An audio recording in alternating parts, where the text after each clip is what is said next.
Lawsman Harpocrates. I received your note. Ah, yes. I expect you're wondering what this is all about. You spoke of making amends with Dion, but I can't imagine what for. Then I should begin by telling you that I was once his tutor. This was some years ago, of course, before I joined Sid in his hideaway. At that time, I was counted among the foremost scholars of Oriflamme, and was accordingly invited to the palace to supervise the young prince's education, all to ensure that the future emperor had a firm grounding in, well, everything an emperor should. History, religion, commerce, government. Alas, our time together was cut short when Dion left to join the Dragoons, his studies no longer being deemed necessary. I had not expected to meet with him again, least of all here. Have you spoken with him? No, I have yet to find the right moment. His Highness always seems so preoccupied, especially when alone. I would not wish to disturb his ruminations with idle words of greeting. Not when I know he dwells upon the evil Ultima had him commit in the Dominion. The guilt weighs heavily on him, I know. But as you say, that was Ultima's doing. Surely you can't blame yourself. When I first met him, it was not guilt, but his people's expectations that weighed heavily upon him. And I did nothing to ease that burden. He bore it alone, until the day he could not bear it any longer. It is one of my greatest regrets that I only ever offered him my wisdom, when what he truly needed was friendship. The blame for Dion's transgressions lies not only on his shoulders, but on mine. I see. I'm ready to help you in any way that I can. Then I beg that you bring me a wild wyvern tail. Apothecaries across the ages agree that even to glimpse such a flower is to be granted inner solace. Fabulists and fraudsters all, of course. But there is oft a seed of truth to be found where even the most outlandish opinions align. Well, it can't hurt to try. Where can I find this flower? And how will I know it? You have seen cultivated wyvern tails before, I trust. The lily-white blossoms from whose roots the poisonous ink for the brand is distilled. Well, those which grow in the wild differ only in their purple hue. The harsher the environment in which they are raised, the deeper the color. There is a waterfall in Rickmal's roost across the strait, where the flowers once grew in abundance. Whether they still survive there, I know not. But try as I might, I can find no likelier location. It's all right. I'll find you a wyvern tail one way or another. Thank you, Clive. And please, be safe.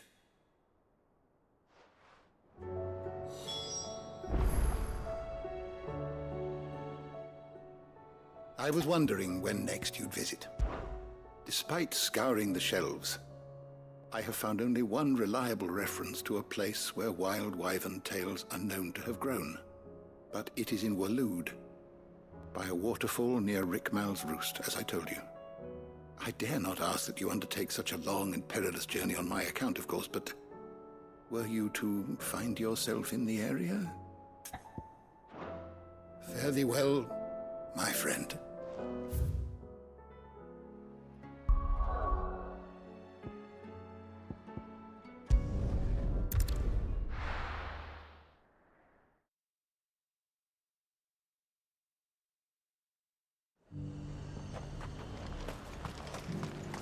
And how might I help the garrison today?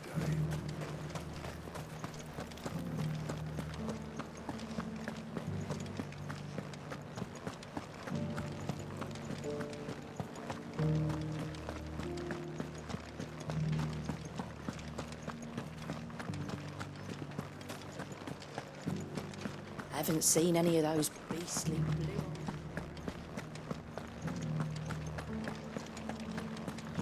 Do be careful.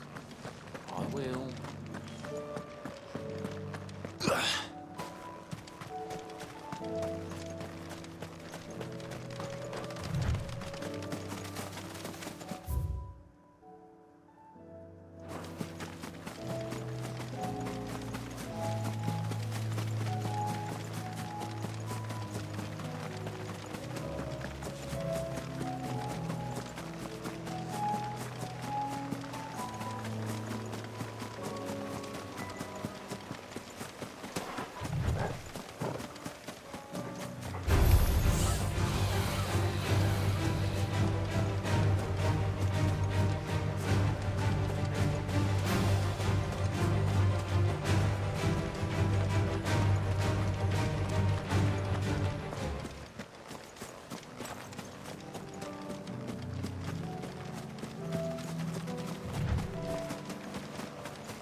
Too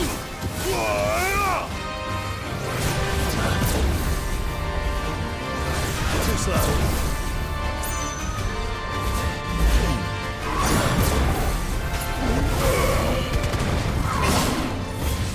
There's a good boy.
Tired of these things.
Seems this place has been flooded twice over.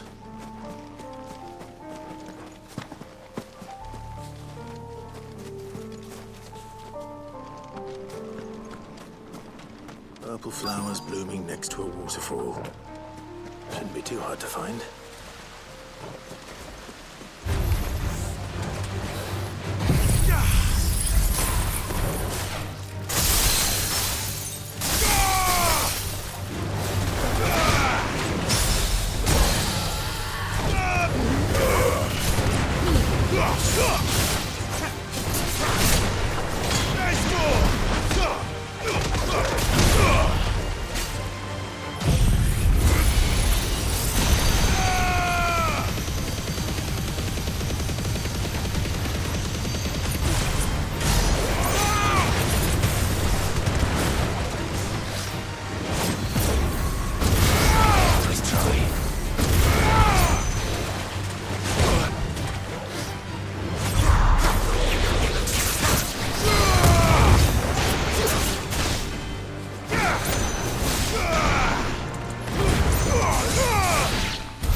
Not big enough for a bunch, I suppose.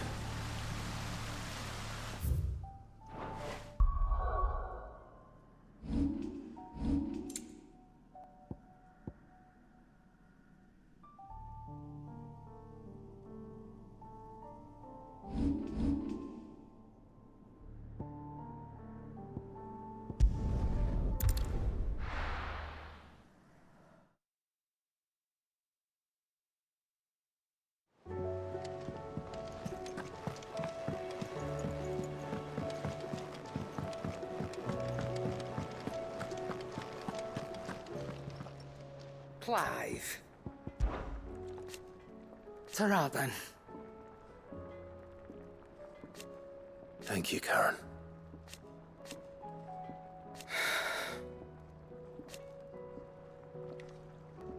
You could do this too. If you're gonna buy something, be quick about it. It'd better all be here. Finished, are you?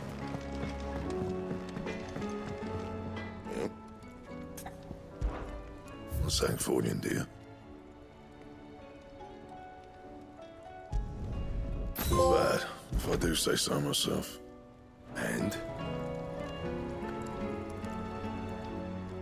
To what do I owe the honour? Sancfordian, dear. Anything else? First the skies. Trouble with your gear, or Sancfordian, dear?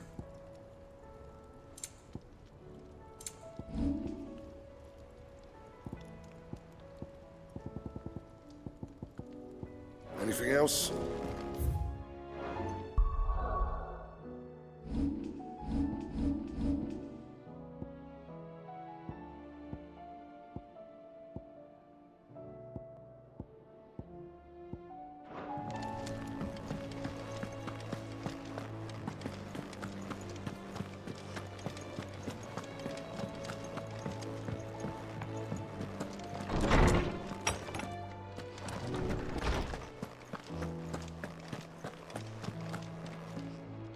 Oarsman, I found the flowers you were looking for.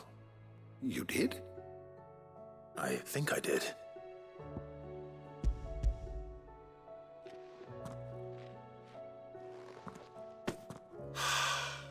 You did indeed. My dear boy, thank you. You wanted to make Dion a gift of one, did you not?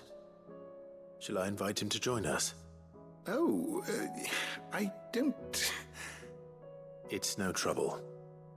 I'll go and fetch him.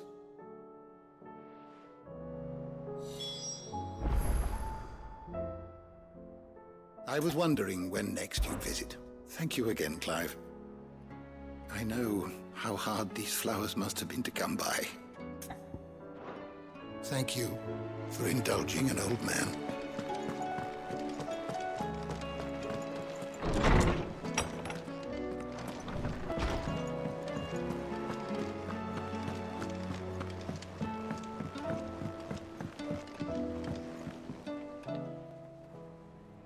Your Highness, would you do me the honor of accompanying me? Now. It is time, then. No, only to the shelves. Our lawsman has something he'd like to give you. Master Harpocrates. No. I dare not show my face before him. Not after everything I have done. I have taken countless innocent lives. And ruined countless more. All because I was weak. I have sworn to atone for my crimes or die in the attempt. But were I to meet with him again, and see in his eyes what I have become, I fear that my resolve might falter. Then that is all the more reason to do it. Test your resolve. Prove to yourself, and to him, how strong it truly is.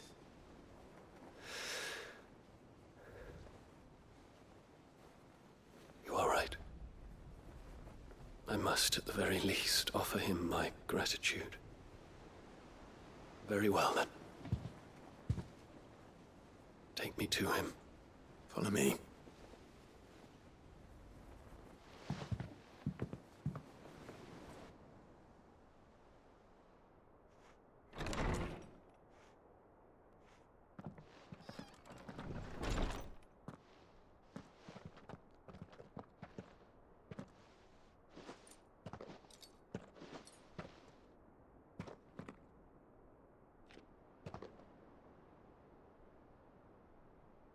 Even now, I hesitate to approach him. What must he think of me? You'd be surprised.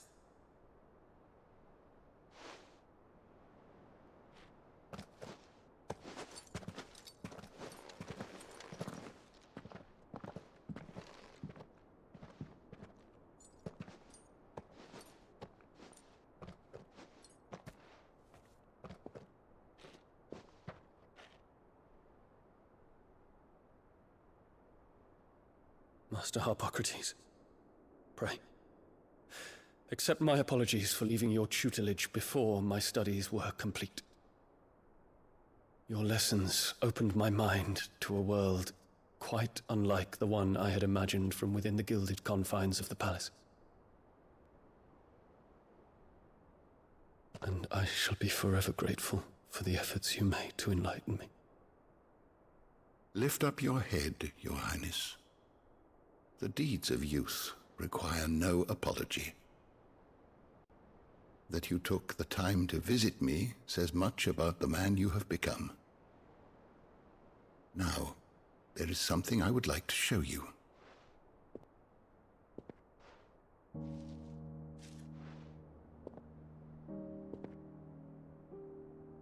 Is that a wyvern tail? The color is unfamiliar to me. Because it is unique to those found in the wild. Something in the harsh environments in which they grow lends them this striking hue. Their roots are indistinguishable from those of their hothouse cousins, but once they bloom, the difference is immediately apparent. In this flower, I see you, Your Highness. Its roots were the roots of a wyvern tail, with all that implies. But they do not define it, just as yours do not define you. I want you to have it, that it might remind you of this truth.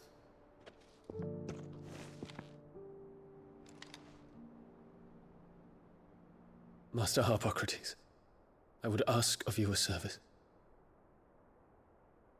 Keep your gift until I have fulfilled my duty to the realm, for only then shall I be deserving of it.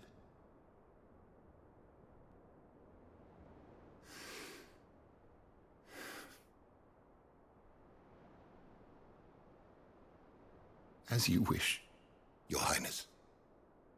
I shall await your return.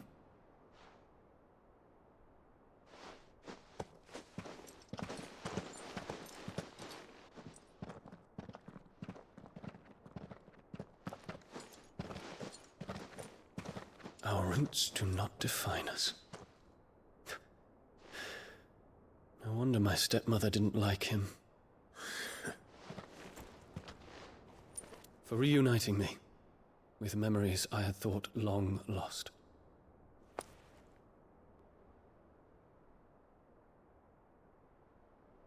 I shall not forget this.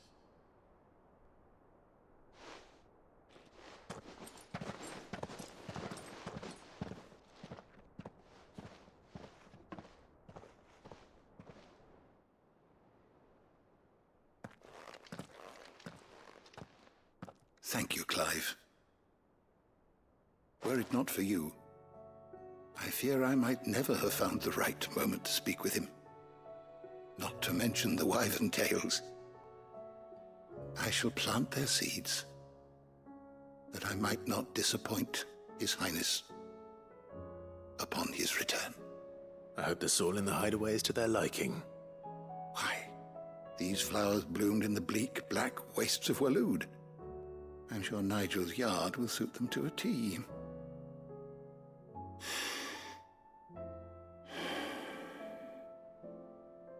When it comes to expressing one's gratitude, I find that words are seldom sufficient.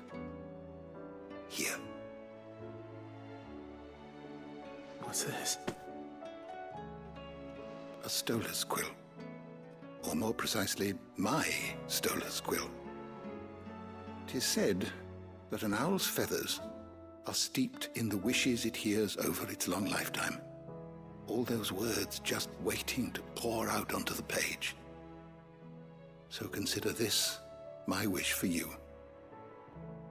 That one day you may put down your sword and pick up that pen. Well, when that day comes, I'll certainly have a lot to write about. Thank you, Harpocrates. It shall have pride of place in my chamber.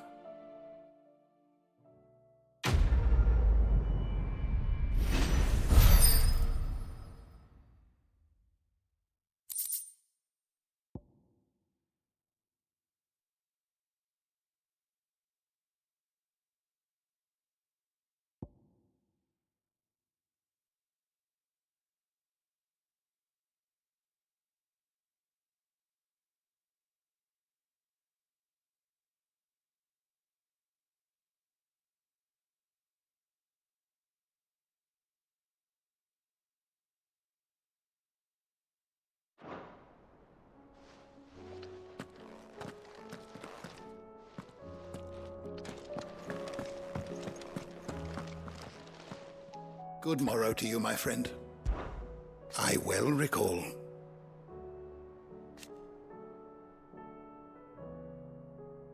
He truly believed.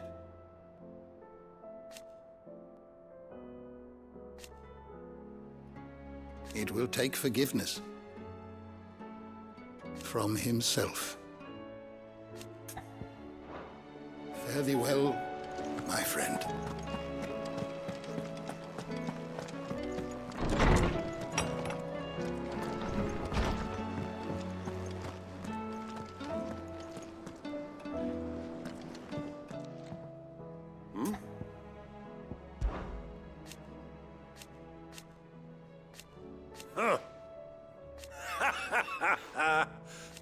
Thank you, Uncle.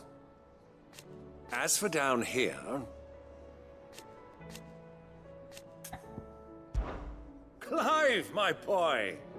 Rutherford informs me that we owe you our thanks. Hadn't intended for you to get involved, but such are the times we live in, huh? I would have done the same for anyone else. You're far too modest, Clive. You'd make a terrible nobleman. But tell me, is the realm truly in as dire a state as Rutherford suggests? From what little I saw, you were right to be worried. I suppose I should have expected the worst. But I was rather hoping the great and good of the realm might have things a little more under control. Alas, it seems that firm leadership is in short supply these days, and without it, the people are bound to lose their way. We must move quickly. But where do we start? True, the challenges that face us are many. But in my estimation, there are two key areas to be addressed before any other. The realm's armies and her larders. As you've seen firsthand, it's every man and woman for themselves out there. Certain cities have banded together to try and maintain some semblance of order, yes? But such cases are few and far between. And yet, the only remedy for the chaos that faces us is unity. A unity that transcends even the borders laid down by our ancestors. In short, if Storm does not stand together, she will fall apart. But how would one even begin to unite the realm? The armies, my boy. As I told you already, we begin by restoring order among the ranks of those sworn to maintain it. Sadly, I doubt I could convince even the lowliest gaggle of privates to dig a latrine together. But I do know someone the High Commanders have been known to listen to on occasion. Field Marshal Eugen Havel. I thought he was retired. He was, until an Akashic army tore through Randalar and killed most of the rank and file. There is no man alive more capable. Literally. And as luck would have it, I've already spoken with him on the matter. Of course you have. And he's agreed to help. On one condition. That he first speaks with you personally. Havel has always been a man of frustratingly rigid principle, and he has certain qualms about clasping arms with, well, with an outlaw. I extolled your many virtues as best I could, of course, but the old goat was adamant that he be allowed to appraise you in person. You don't mind, do you, my boy? Of course not. As long as chaos reigns, we will never build a better world. I'll do whatever it takes. And if the Field Marshal wishes to speak with me in person, then so be it. That's the spirit. I'll leave for Randalar at once. Would you send a Stolas? Of course. Rutherford is already in the Dalmekian capital. I'll have him tell Havel to expect you forthwith. Excellent. Thank you, Uncle. No, thank you, Clive.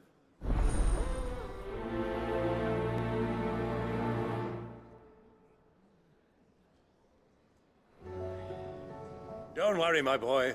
Rutherford is in Randalar this very moment, singing your praises to all and sundry. They'll adore you. It's him, I tell you. The Crown Prince of Sambrek. Though I suppose he's the Emperor now. The Emperor? Here in our hideaway? Don't mind him. I believe you. Always one more job to do, isn't there, Clive? You all right? About that. Oi!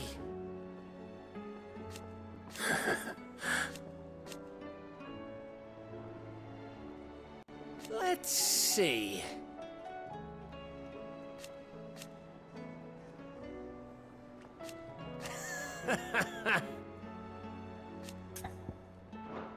You off then? What can I get you, Sid? How am I getting on? And it be work? Don't tell her you were. Oh, you're not leaving already, are you?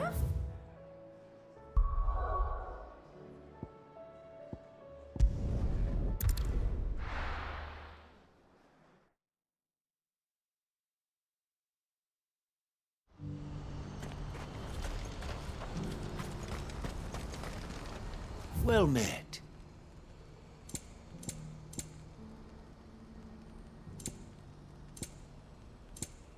Farewell.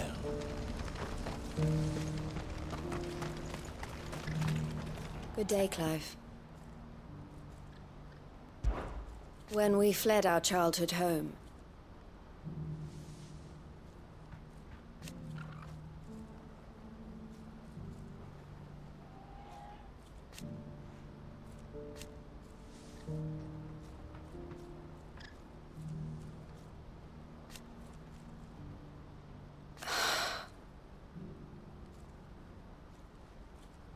I loved him. Did I tell you that was what he wanted? No matter how hard it might be. The Dominion has fallen.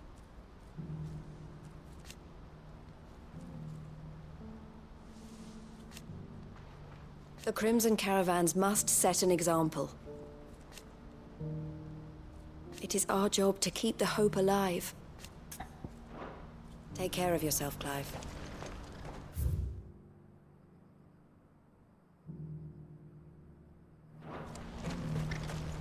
I've never seen Michelle cry before.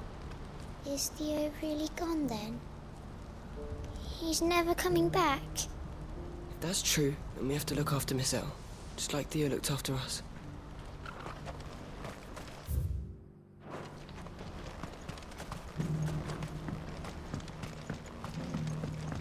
Do you have any fresh water?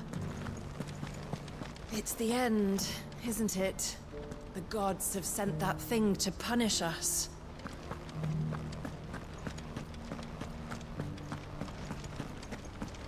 That thing in the sky. It looks to me like a mother crystal, or at the very least some twisted reflection of one.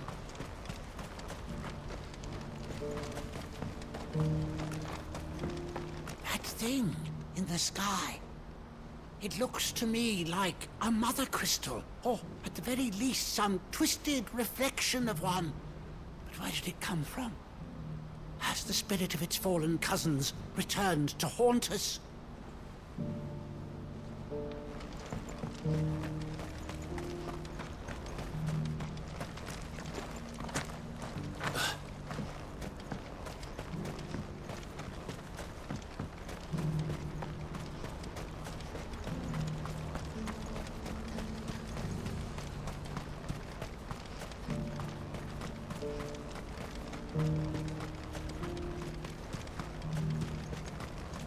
Oh, gods. No one's going to... Please. Is it true about Twinside? I see you've met with Master Cyril. I too serve the Phoenix, my lord, though in an altogether more lowly capacity than the bearer of the Burning Quill. I came here to conduct inquiries into the true history of the sins of Zemeckis. That a great tragedy occurred is evidenced clearly enough by the scars left on the land. But who is truly to blame, man or God? His Grace suspected the latter, and so I was sent here to investigate. Have you seen what's washed up at our gates? The Dominion's gone, they're saying. All the islands sunk to the bottom of the sea. Gilbert, the guards closed the gates. If they hadn't, we'd... Please. I've walked the length of the Crystal Road without a drop of water. We'll bring you a skin after you tell us what happened. Just between you and me, we lost contact with the Forward Council a while ago. Do we know more about the situation in Twinside? The gates are staying shut. Not your entire fortune. Those rings will buy you some bread.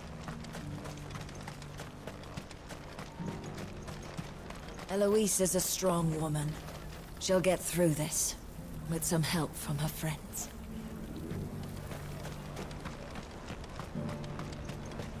Look, everyone, just take what you need.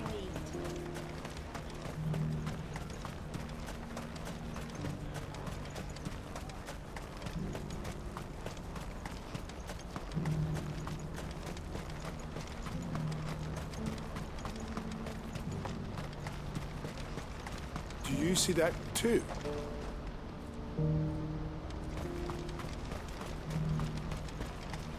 There are many variations of the Zemeckis legend, but almost all agree that man was punished for presuming to set foot in the sanctum of the gods. Some describe it as holy, others heavenly, which is to say, of the heavens. Could it be that the baleful mass that now glowers over us is this very sanctum? Have the gods returned to pass judgment upon us once more?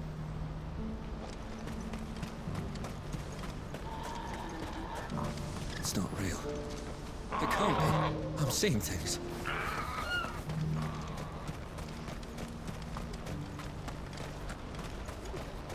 Papa, what keeps it in the air?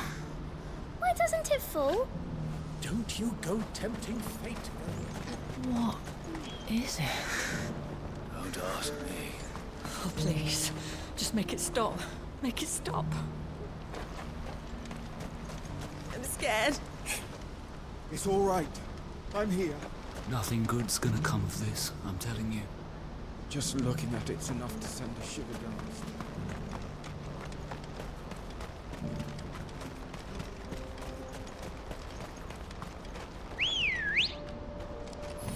Ready, go? Fly, Ambrosia.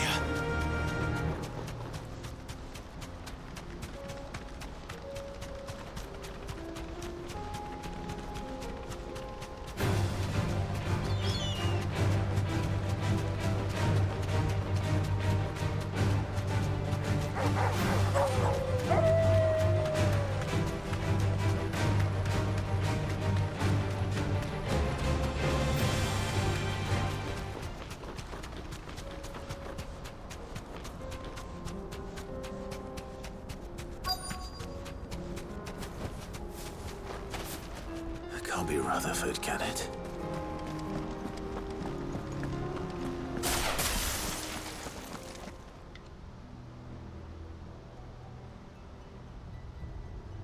Turncoats and cowards, the lot of you! If it's a fight you want, it's a fight you shall have!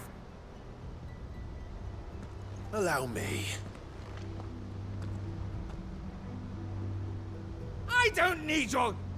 Please, Field Marshal, oblige him. This won't take long. You're right. It won't. Men, finish him.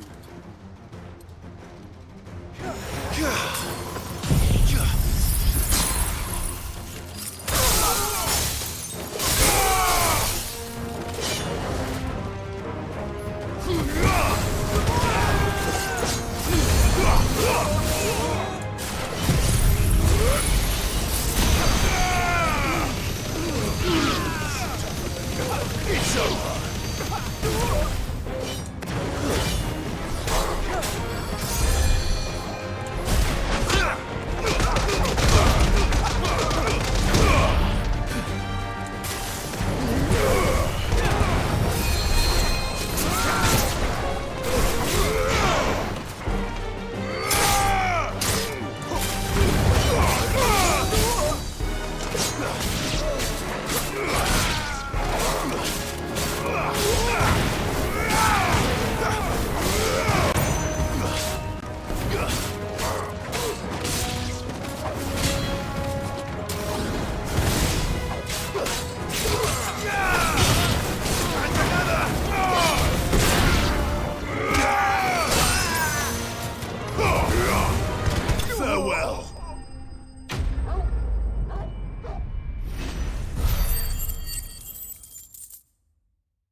A little longer than I'd have liked.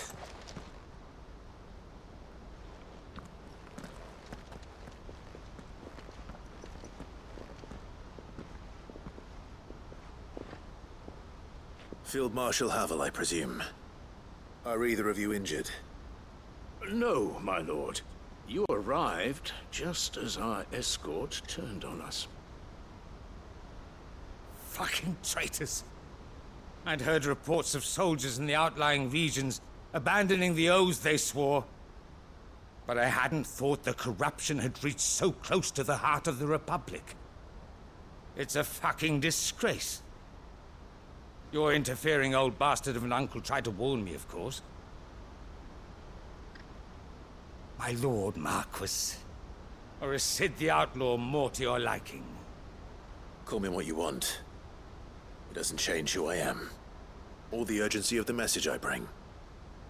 My uncle has a plan to right the realm, and he needs your help to see it through. Before I agree to anything, I'd have you answer one question. What do you stand to gain from all this? I won't deny that I might benefit from further chaos. But I seek a new beginning for all of us. And while the choices I've made may not always have been the right ones, I know I made them for the right reasons. For so long, so many of us have been told how we could live, how we could die, when it should have been our decision all along. Now we have a chance to put things right. But in order to take it, we must stand together. Even if it be beside those with whom we don't see eye to eye.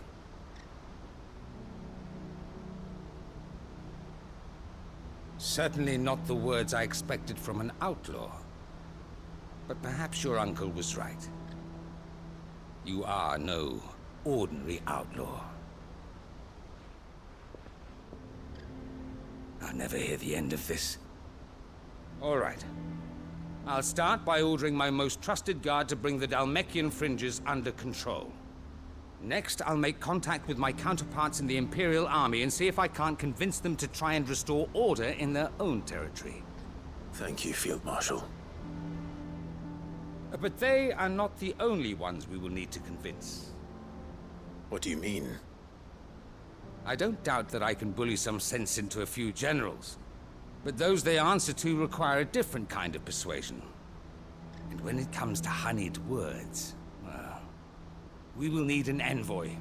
One who can court even the most stubborn of statesmen. You, perhaps? I'm flattered. But I'm no diplomat either. And I have other problems to attend to. What we need is a skilled arbitrator. And I may know just the person. Is that so? And would he happen to be an outlaw too? Of a different kind, perhaps. Well, beggars can't be choosers. I suppose we'll all have to find a little of the outlaw in ourselves if we're to make it through this. Very well. Send your man to me right away. I shall.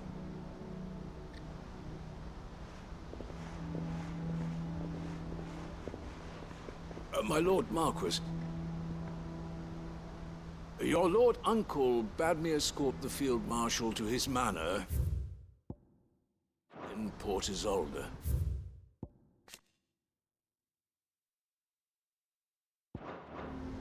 And I will see that my associate joins you there.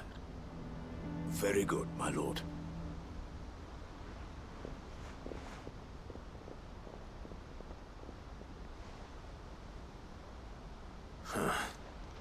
An envoy. I'm not sure I'm the man to talk anyone round. I can barely convince my brother to take his medicine. No. This is a job for someone with experience. Someone like Quentin. I hope I can convince him at least.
Quentin's gonna build us new Lost Wing, and I'm gonna help. I'd have followed Quentin to that manor if I could have done, and I'll keep following him now.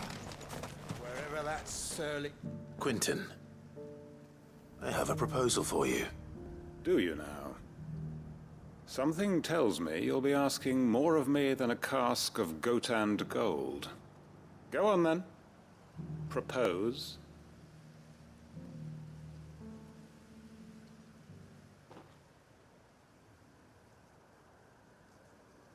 You'd have me convince the chiefs and chamberlains of the realm that they should simply swallow their pride and do the one thing that has proved impossible for thousands of years. Was there anything else? Perhaps I can fetch you a meat pie as well. I know it's a lot to ask, but I can think of none better suited to the role. And you'd have me give up what little I have left to do it. I told you, Clive. The people of Lostwing are my family, and I cannot abandon them. You'll have to find someone else. I'm sorry to hear that. So am I. And why might that be? What he's asking. How's it any different to what you've done so far? They want you to speak for those who can't speak for themselves. That's what you do best. If it's the vineyard you're worried about, we'll see that the grapes are picked and the tons filled. You know we will. It's not that. Then what is it? You said yourself we're family. Don't you trust us? You know that's not what I'm... Then what are you saying? That only we are worth saving? Why turn your back on everyone else? You convinced us we could build new lives for ourselves, and if you can do that, who's to say you couldn't convince the entire realm? A stirring argument. I fear that any rejoinder I make might fall somewhat flat by comparison.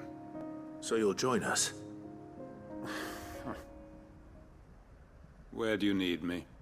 Field Marshal Havel will want to speak with you in person. He's currently in Port Isolde. I can arrange for a party of Cursebreakers to accompany you there. That would be very much appreciated. I hear the roads are far from safe these days. Hopefully not for long. My uncle will want to know that his plan is taking shape. Any statesmen we speak with are liable to resist our entreaties if they feel that what little power remains to them is at stake. They must be dealt with skillfully. I shall not repeat the errors of my past. Reckon Master Quinton could argue an egg back up a hen's quib if he set his mind to it. Quentin's gonna build us new lost.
Uncle, I bring good news.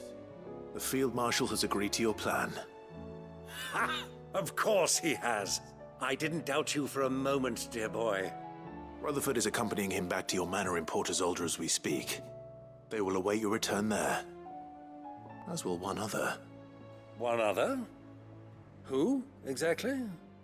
Lord Havel was concerned that even if he could get the realm's armies to agree to an accord, he might not be as successful in convincing those with political power.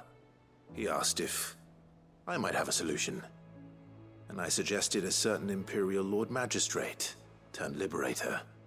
One of your co-conspirators? Master Quinton would probably call me one of his, but yes. Another outlaw, then. Just the thing we need to put these rotten politicos in their places. Good thinking, Clive. I'm glad you approve. The more the merrier, eh? Uncle, assuming Havel and Quinton can solve our problem with the armies, you still haven't mentioned how we might manage the grain shortages. Oh, don't you worry, my boy.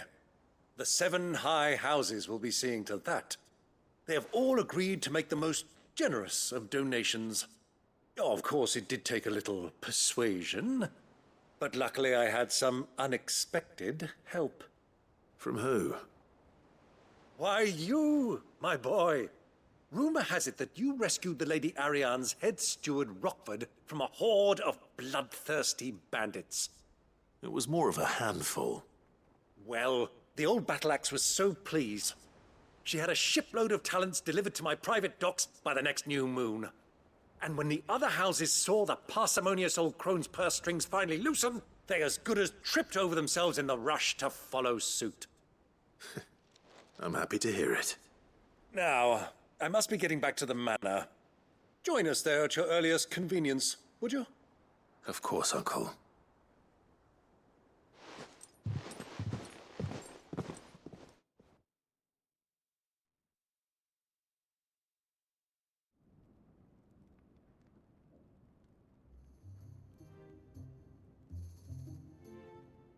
And how, pray tell, will we get that grain to the capital if the roads are still overrun with Akashic?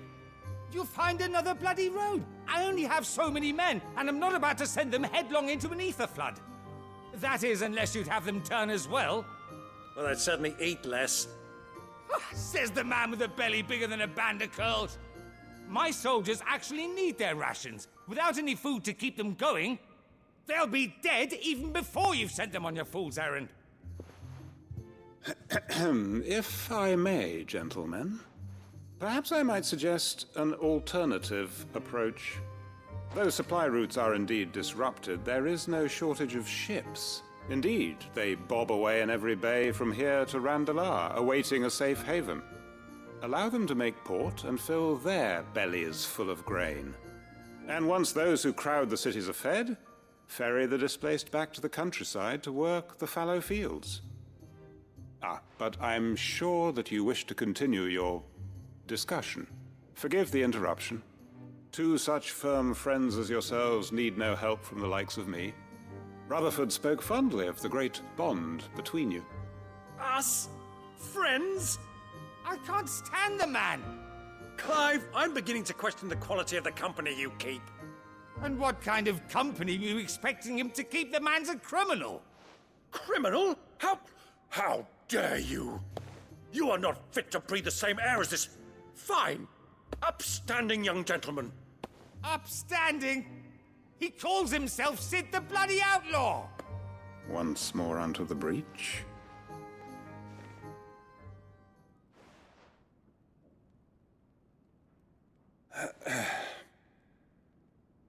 Shall we begin again? What we seek here is not to create a new nation, nor to claim the thrones of those that already exist. We wish simply to bring stability to the realm that mankind might weather the current storm. And to do that, we must convince those in power, the generals, the statesmen, the nobles, that our cause is just. There will be disagreements, yes. And I imagine some resistance, much resistance. But we cannot let that deter us. If we show them the path, show them that we walk it ourselves, then I am confident they will follow. The fate of the world lies in my nephew's hands, but the well-being of her people lies in ours. And we must not squander the chance that Clive has given us. Uncle Byron, Now, with that settled, let's move on to the signing of the Accord. For what great moment in history hasn't been accompanied by a little ceremony?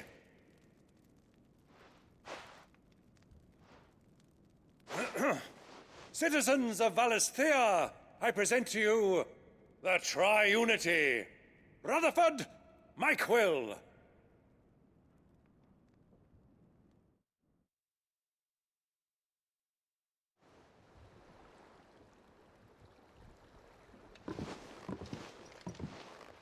Well, my boy, the stage is set. That it is. This is the role you were born for. Now I ask only that you trust in the talents of your supporting cast. We shall play our parts to the best of our abilities, that you might have the opportunity to shine. The realm needs its Sir Crandall. And there is no better Crandall than you, Clive.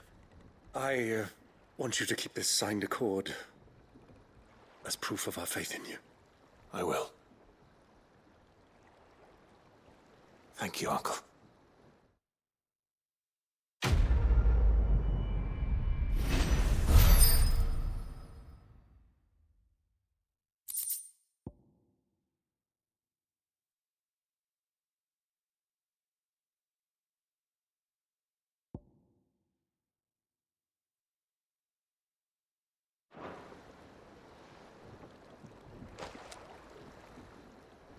Sorry, can't take you where you need to get to, but the Argo and me will be waiting when you get back. What do you think that thing is? And how the hell is Sid gonna deal with that?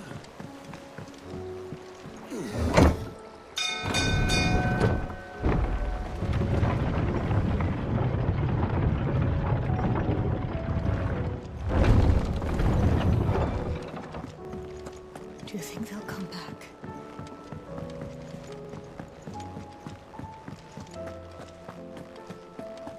While I admit I had my doubts at first, your man Quinton seems a reasonable sort. That and every moment he's talking instead of Havel, the better chance we'll have of setting things straight. You can trust in us, Clive, just as we trust in you.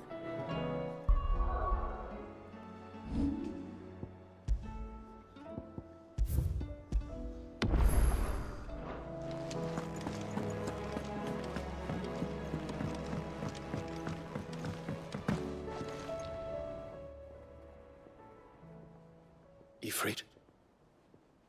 Your resolve didn't falter. No. Though I continue to be bewildered by fate. And I should meet with my old tutor here. At the very end of the world. I thank you. With all my heart. For giving me this chance. And I thank you for taking it. Should like to look upon that flower once more. When I am worthy.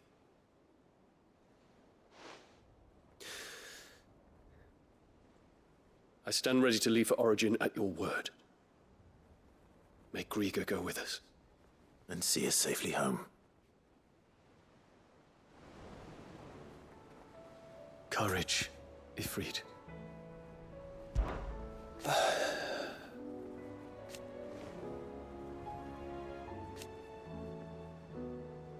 Alas. And yet...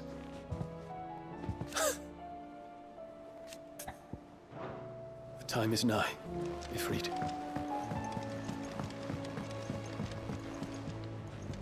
Sid, do you have a moment? By all means. It's my old master. Seems there's no escaping her. She found some way to send me a letter. And something else. Records from a Waluda prison. Seems they were keeping a lot of bearers there. How did she come by such a thing? Finding bearers always was her strong point. And it seems the cells of Balmung Dark are full of them. Foreign captives, the masterless. Bearers no one would miss. And even better for her, bearers with no one to look after them.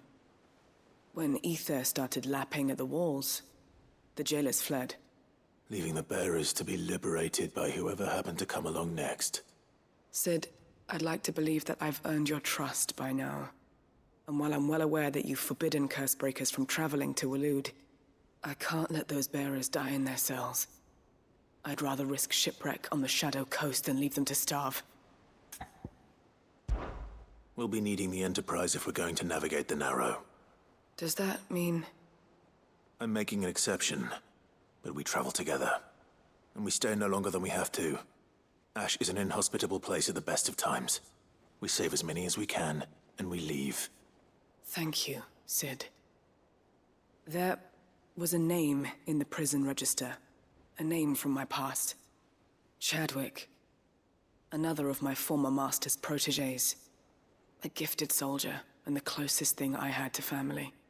The thought of him held captive in that place. He must be very important to you. He was. Is. Then we find him. The entrance to the prison lies in the shadow of Ravenwit Walls, just beyond the portcullis. We should head there as quickly as we can. I only pray there are still bearers alive to save. As do I, Doris.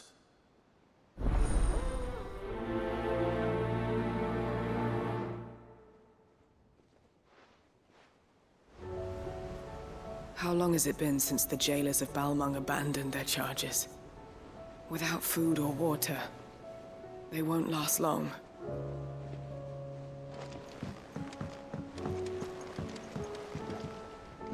Sid, I was wondering if you could help me. It depends what with. A bearer, but recently freed from his bonds, is keen to join the Cursebreakers. As you know, the work we do is not easy, which is why we test every volunteer's suitability. I was hoping you could oversee this one's evaluation. I don't mind, but why this one? Because he wants to be a scout. Our ranks are filled with men and women capable of breaking chains and putting slavers to the sword. But scouting, we're few with the nose for that, which is why we still rely so heavily on Gav. And since he accompanies you on so many of your missions, I thought you might be better placed to recognize the traits in him that we should look for in those who'd fill his boots. Sounds reasonable. So you're happy to oversee the boys' test, then? Of course. The test can wait. Sid. It depends. Our scout, and since he... Sounds reasonable. So you're happy to... One can never have too many scouts. Truer words, Sid. I'll let the initiate know that you'll be attending his trial, and that he is to proceed directly to Northreach in readiness. No time like the present, eh? No time like the present. I'll await you there.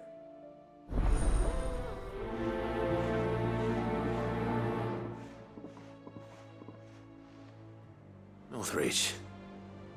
I don't suppose they could have chosen somewhere closer.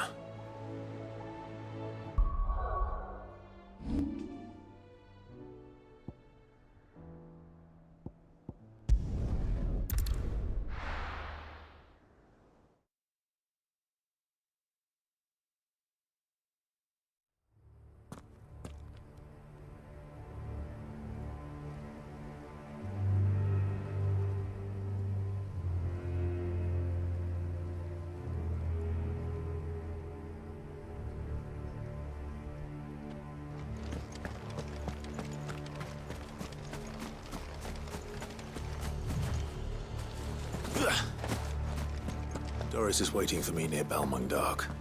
The longer she's out in the open, the more likely she is to be found by a Kashik. I need to hurry.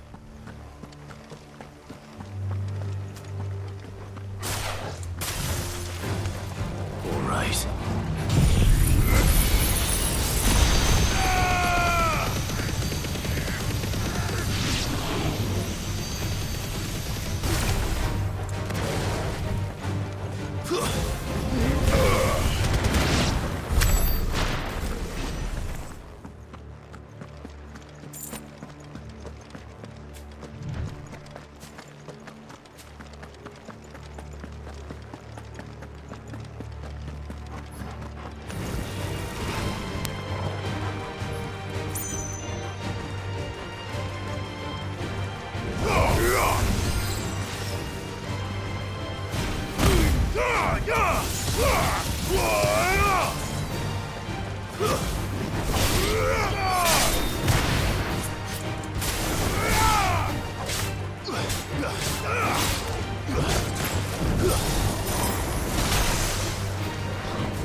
There were no guards, I take it.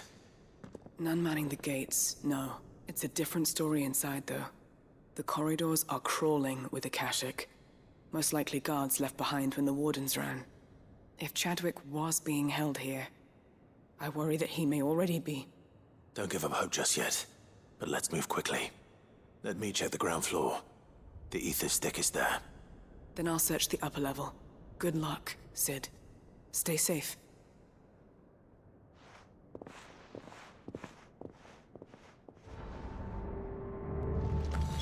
Just how bad are the floods inside the walls? Bad enough to turn a bearer? I hope not. We're risking a lot just being here. Better keep my eyes open for signs of life.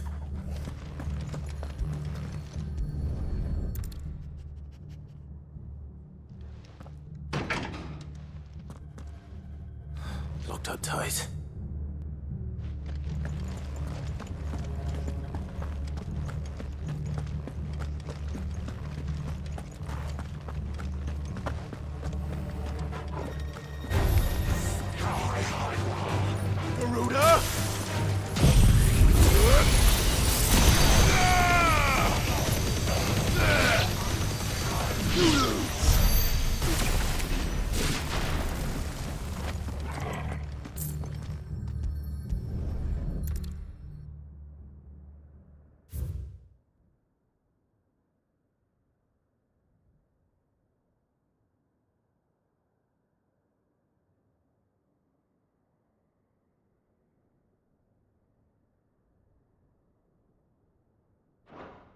So this place was no ordinary prison. And I doubt they'll have taken the creature with them when they fled.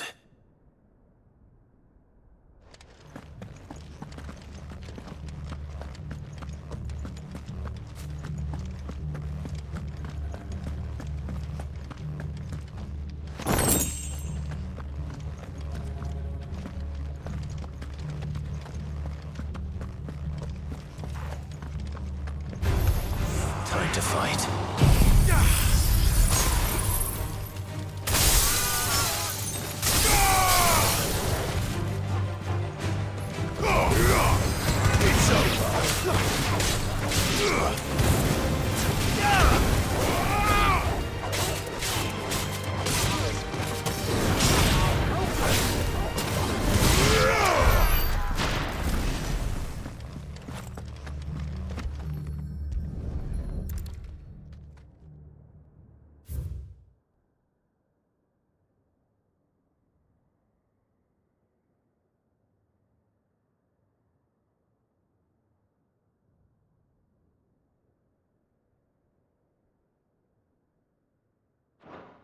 Minimal loss of Waluda lives.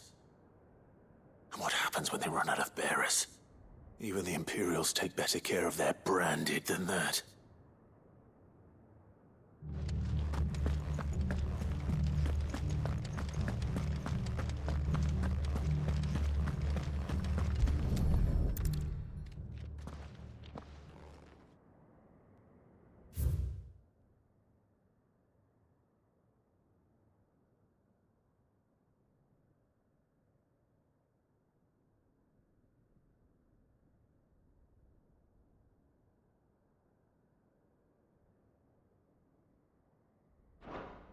They were feeding bearers to it. This is even worse than I'd feared. Nothing but a caching down here.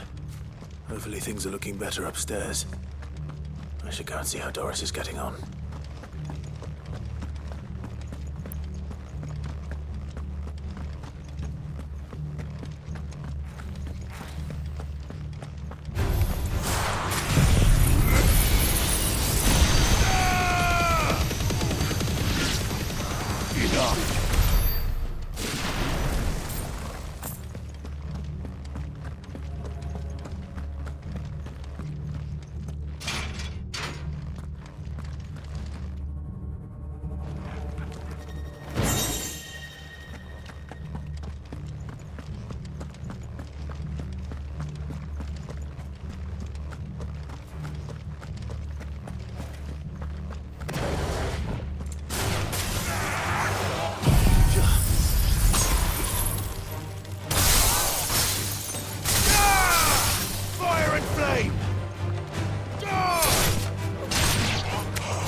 No lock downstairs. But I did find out that this place was more than just a prison. Something far more sinister was happening here. I know. I've been reading some of these documents and... it can't be true, can it? Bearers die every day in service of their masters, but this is so much worse. Pitting bearers against a wild beast armed with nothing but their wits? And all in order to bring about more death. And not just those who could fight, but the elderly, children even. And those who wouldn't or couldn't were disposed of. Whatever that means. I'm afraid it means they were fed to the monstrosity they kept here. Then we're too late. And I was a fool to bring you here. Don't say that. Did you find anything else? A key. But it doesn't fit any of the locks on this floor. Perhaps it will fit one of the doors downstairs. There's a corridor I haven't searched yet. Finish up here, then come and find me when you're ready. All right. I'll be there in a moment. If we don't find any survivors, we've risked our lives for nothing. Take care. That creature might still be here somewhere.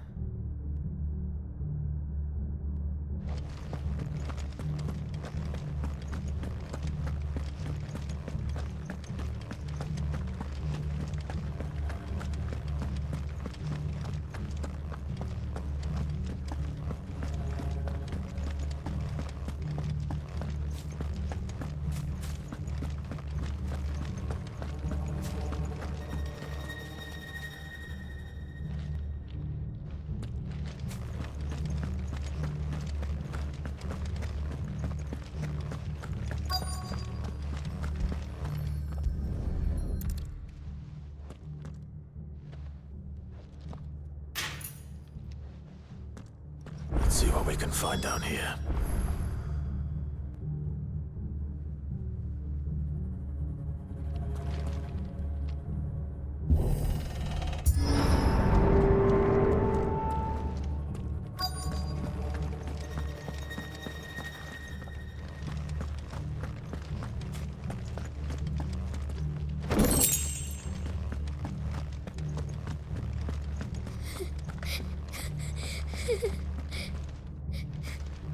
A survivor. And she sounds close.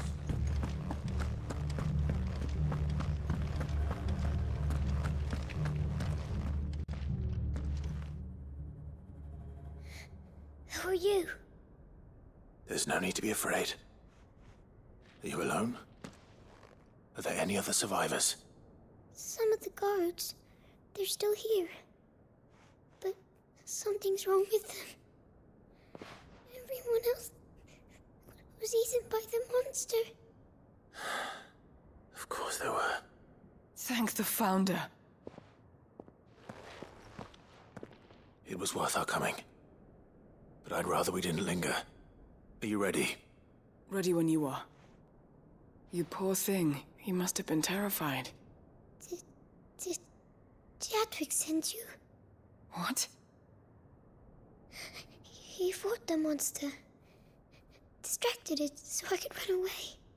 He must have sent you. He promised to free the others too. Where is he? He opened your cell, didn't he? He wouldn't be here otherwise. Chadwick.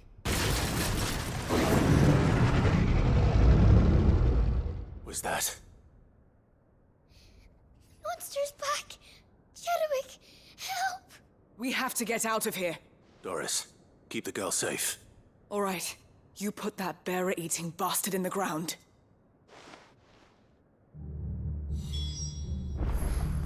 We have to run! You're safe now. We won't let it hurt you. I'll look after the girl. You teach that thing a lesson. It's out there waiting for me. I can't let it live. Not if it's got a taste for bearers.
Finally. Sid, are you hurt? I'm fine. I think.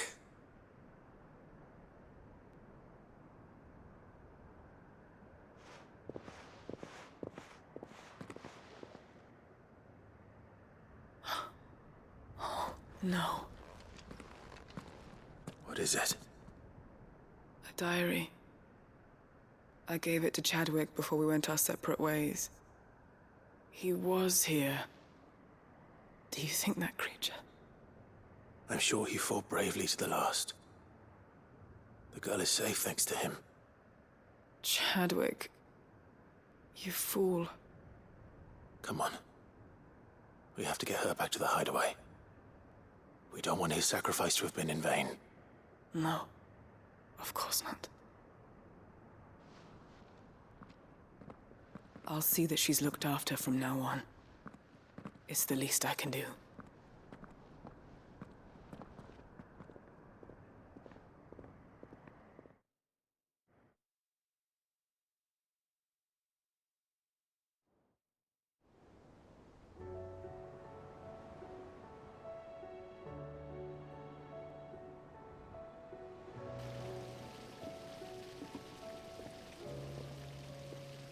From what I hear, you've barely left the girl's side in days. I hope she's recovering from her ordeal. She is. Slowly but surely. She's far tougher than she looks. I thank the flames we found her. If we hadn't... I know. But we did. I'm sorry we weren't able to save Chadwick. There's no need to apologize. Without your help, I would never have found out what happened to him. How he fought to the bitter end to save her. To save Haida Marie. That's the man I remember. The man I thought of as a brother. I wish I could have met him. I'd like to hear more about your past. If you don't mind, that is. Of course. You already met my former master. She trained Chadwick and I to do two things. Kill and obey. We were supposed to be sold to the highest bidder when the time came. But no bid was ever high enough to convince her to part with us. For years, we were her daggers in the shadows. But we could never quite shake our doubts about the things she made us do. And then, one day, we just couldn't do them anymore. So we escaped. But staying together was out of the question. They would have found us too easily. After so many years of training, the pull to serve was always strong. It scared me to think he might have taken another master, become a dagger in someone else's hand. But even in captivity, the battles he fought were his own. And he died not as someone's tool, but as a hero. Haida Marie is proof of that. Bearers can cast off their shackles. And the Cursebreakers will show them how. I'll fight until my dying breath to see it done. For Chadwick, and for all of us. Thank you, Doris. We'll be counting on you.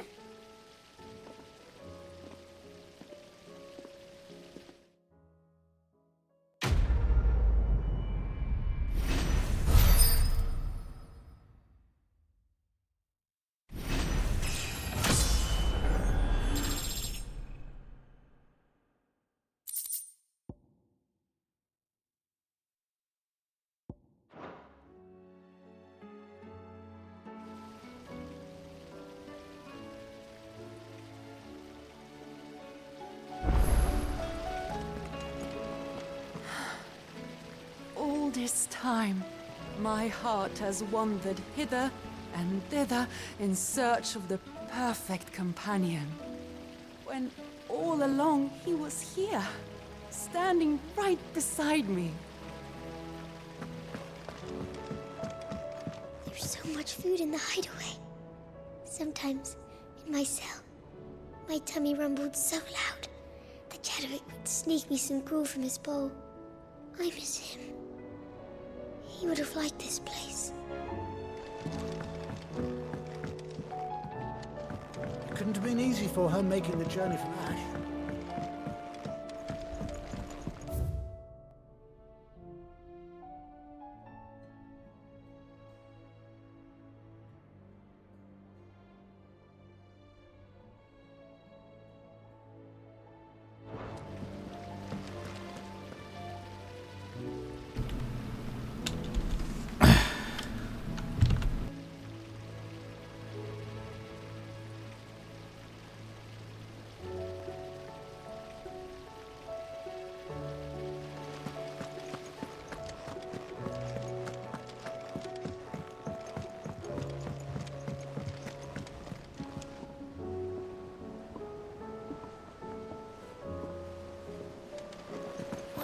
think happened to Miss Middledore?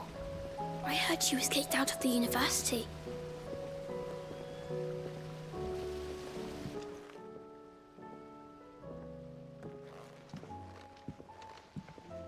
Sid, you have to help us. With what? You didn't take apart another of Mid's contraptions, did you? No. Well, yes, but that's not what we want to talk to you about. It's Miss Middledore. She's been acting strange. Very strange. She's barely ever around. When she is, she acts like we aren't even there. Her head's in a crowd. In the clouds. That's what I said. In the clouds. Well, she does have a lot on her mind. When did you last see her? Not long ago. Right after she got back from saving you from Stonehenge. Then it's probably just about the Enterprise. It did take quite a battering on the way there and back. You didn't break it, did you, Sid? You really should be more careful around Miss Middeldore's inventions. Don't listen to her. Even if you did break the Enterprise, you could put it back together, couldn't you? But who's gonna put Miss Middledore back together? She seems really sad. I hope you're right, Sid.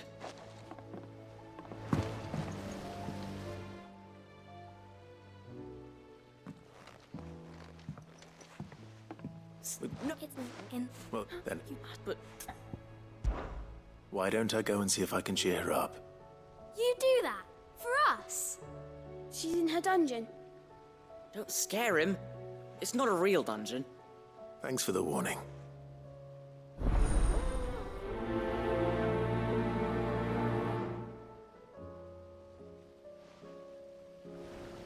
Miss Shirley says we're not allowed in the dungeon. But Miss Middledore doesn't mind. When you return, would you mind teaching the children another lesson? Love story? They did so enjoy your last. With a happy ending, of course.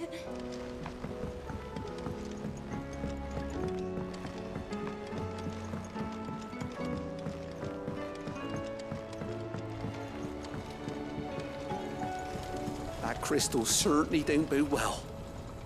For just think of all the secrets it must hold.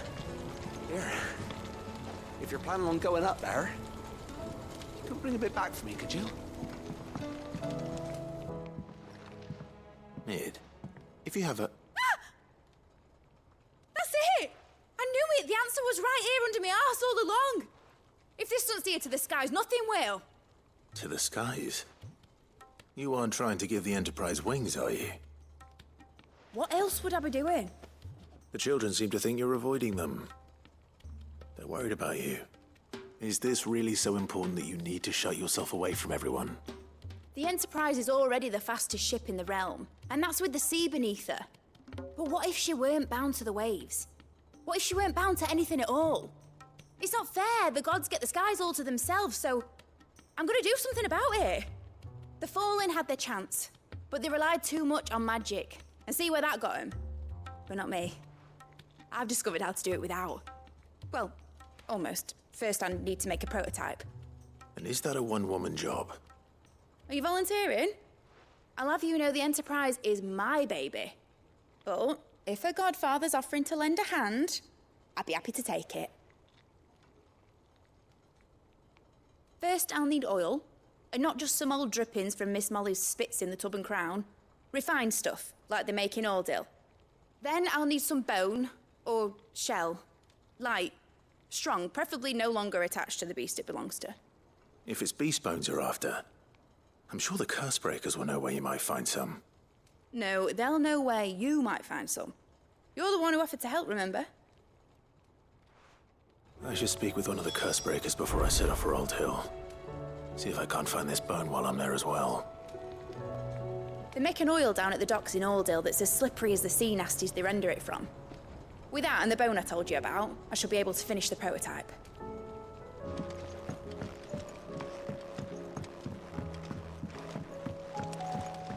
Has Middledore mentioned a new project yet?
wasn't expecting you back so soon.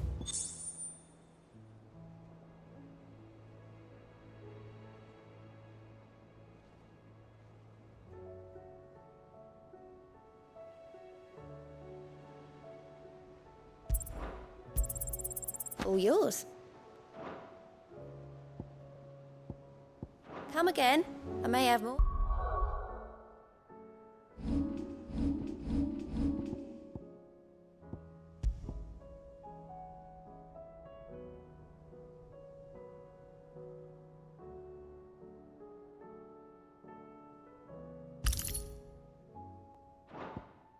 For ya.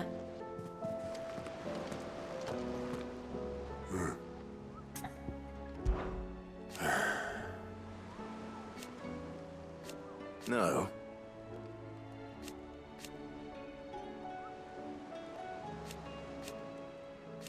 Is that right?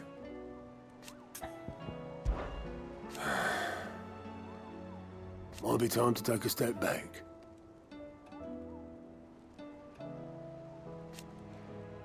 But if it weren't for Sid,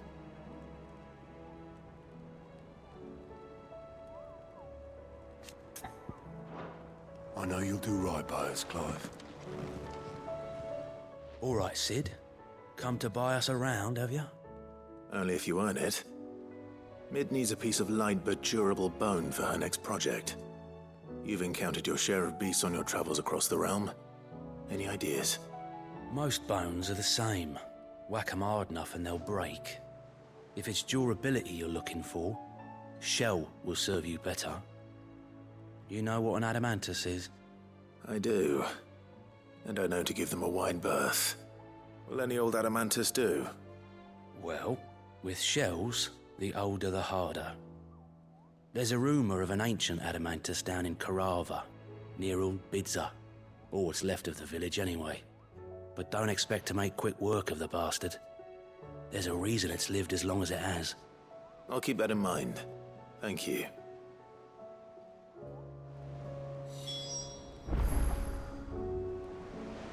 Normally I wouldn't recommend going anywhere near an adamantus, let alone one that's had a few centuries to let its temper simmer.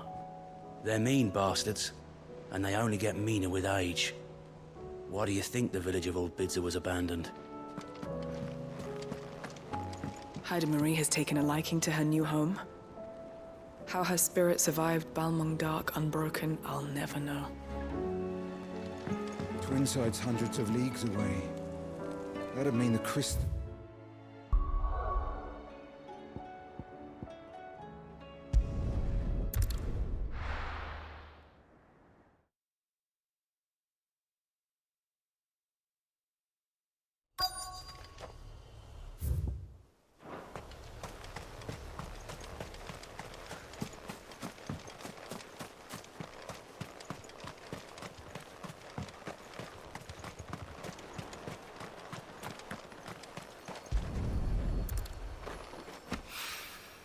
It's oil. After what happened here, it's a miracle there was any left at all.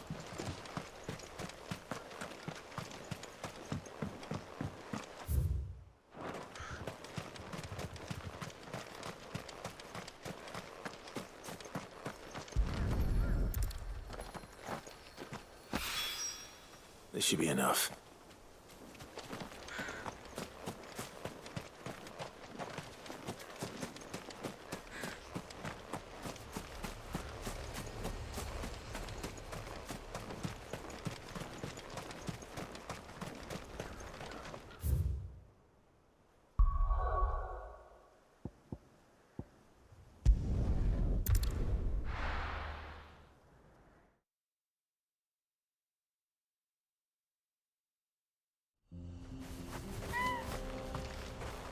Welcome to Dravoj, Sid. Our gate's always open for you and yours.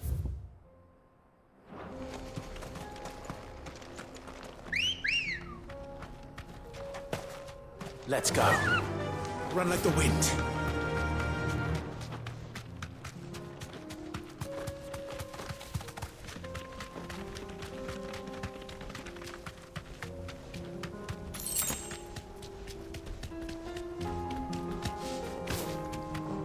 Here we are again.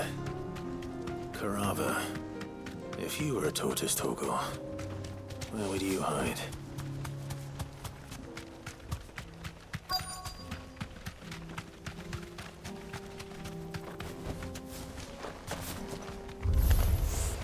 It looks like we found him.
I better get these materials to Mid so she can finish her prototype.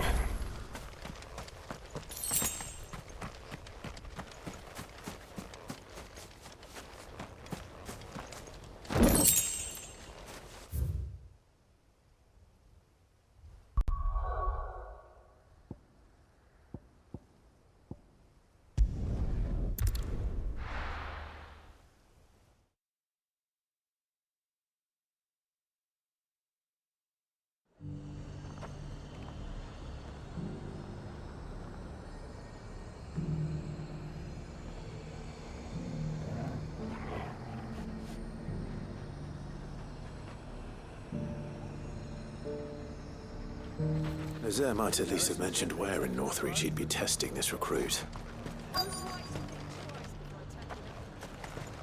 This has been the Dame's town for as long as I can remember.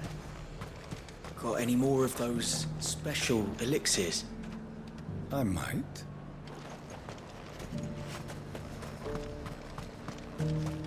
And how might I help the garrison today? Oh, what have you got? The garrison did away with posting guards here at the wall. Now any man, woman or branded can pass freely. Seems the Duke's had a change of heart. I doubt he had a heart to begin with. We were worried the peace might be short-lived. But Philippe's promised the watch will keep us safe. We've got more pips than the Vale's got paps, and they're all just as sweet. I hear the Duke's agreed to let us keep our land.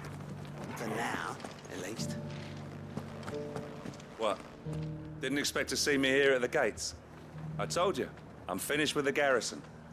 The Duke may be a changed man, but my loyalties lie with the Dame. My father would still insist on asserting his authority over the garrison, when what we need are more men like Philippe in charge. Unfortunately, the captain is content with his position in the city watch. Has the man no aspirations at all? You take that bread to the garrison.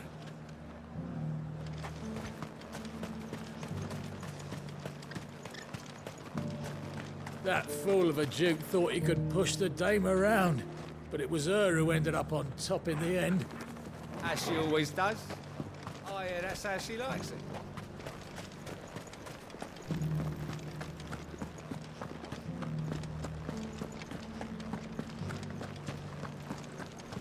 Looks like you've got a thirst. We can remedy that. I had enough talk. How about we retire to the Vale? I'd like that, but the Duke, he still hasn't paid us.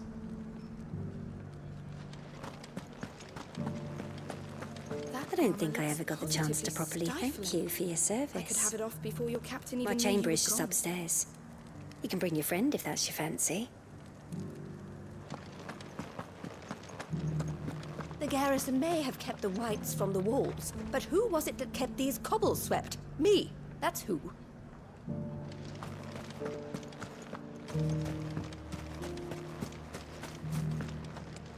And there I was thinking you'd grown tired of me. For his part,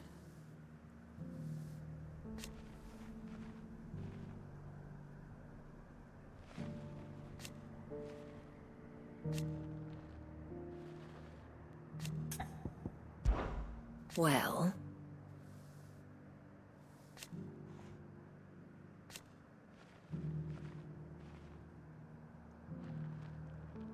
why, yes. And who knows? The last few years. Hope. Belief that we all matter.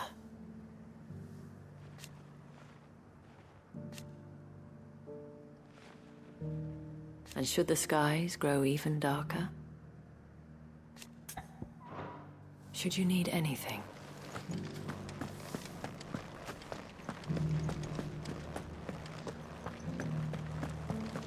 I don't think I ever got the chance to properly thank you for your service.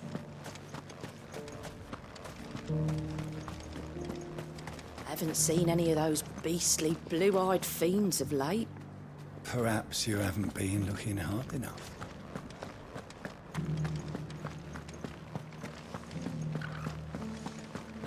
Do be careful.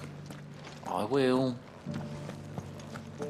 We won the battle, yeah, but those things will come back.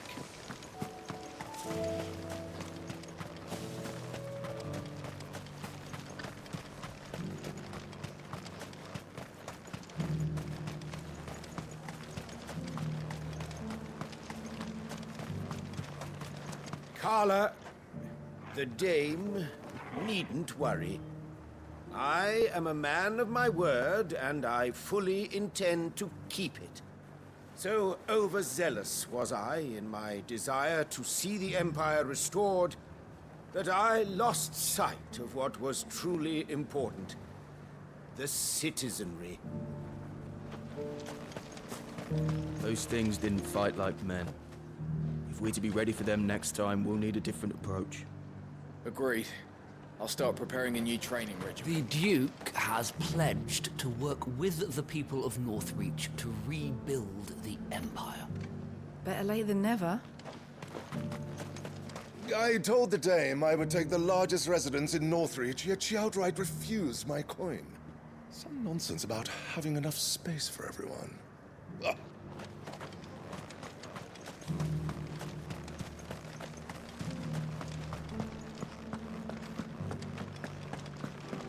I remember standing here when I was no more than a stripling. The girl's grandfather would tell us tales of dragons and icons. I couldn't wait to leave town in search of adventures like the ones he told me about.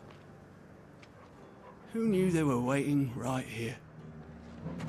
From the sea, a mighty serpent rose, and with a roar that shook the heavens, summoned a swell to swallow the western sands. But, we can finish the rest tomorrow. Tomorrow? But I want to hear what happens now. And a hero he did rise. My Lord Marquis, forgive me for not introducing myself sooner. I am of the Undying, tasked by the Burning Quill with researching and documenting any peculiar phenomena in the region. You have perhaps seen the anomaly of the waves several leagues offshore? We have reason to believe it may be the result of forbidden magics. Yet every effort to prove so has ended in death or disappearance.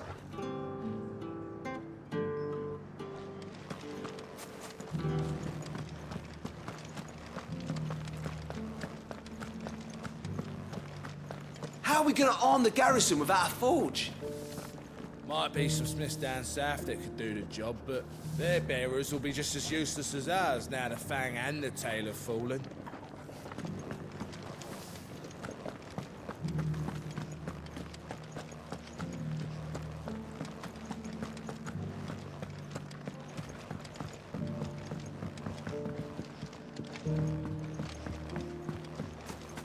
Looks like you've got a thirst.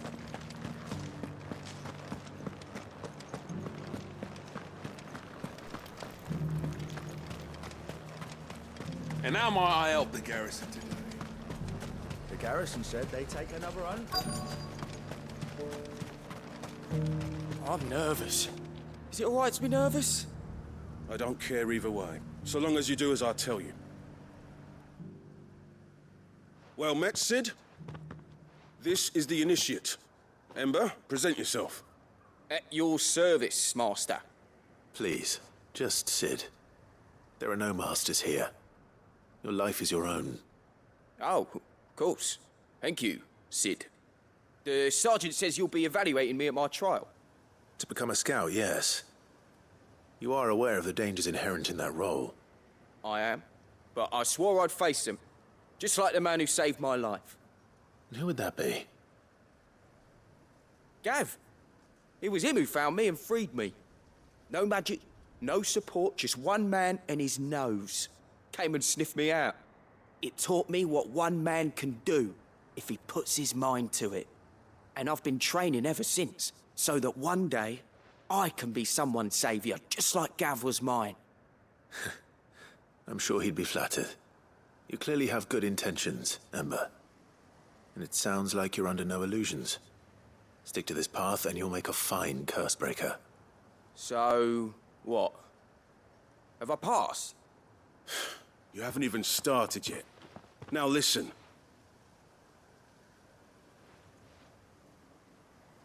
Not far from here is an Imperial lookout, Eastwatch. The guards there record all their sightings in a logbook. You are to find it and bring it here. And bring it here, right. Anything else? No. Sneaking into a heavily guarded Imperial outpost and stealing the logbook would be quite sufficient. You'll need to assess the situation, determine a point of entry, create a distraction and effect an escape, all without being discovered and thrown into an Imperial oubliette. Ember, Gav isn't our best scout because he can do everything. It's essential that you know your limits. Know my limits, right. I won't let you down.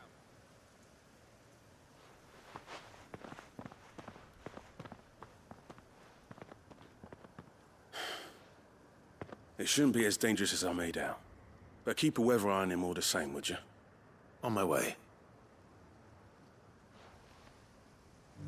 All right, Ember. Impress me. Even now, the capital has moved. The Empire keeps the watchtowers overlooking royal meadows and the Sea of Grace manned. But only by a skeleton crew. It's a trial, not a death sentence.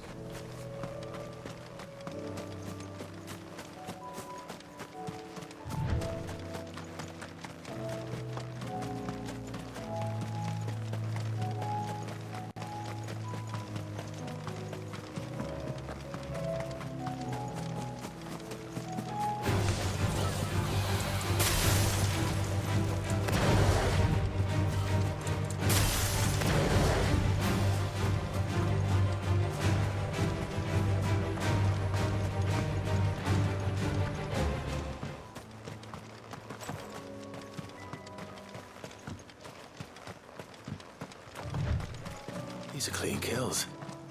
Perhaps young Ember really is ready.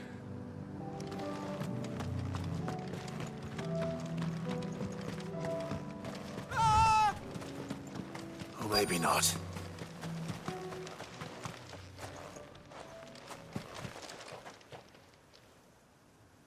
Damn it. Ember, draw your sword! I can't! run! If you want him, you'll have to go through me.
Ember, are you...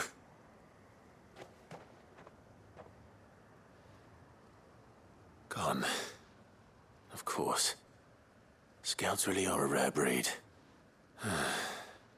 Back to Northreach it is, then.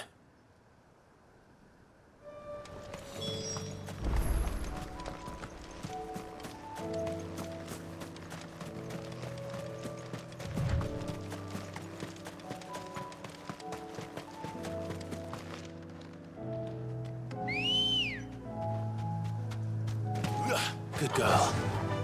Yeah!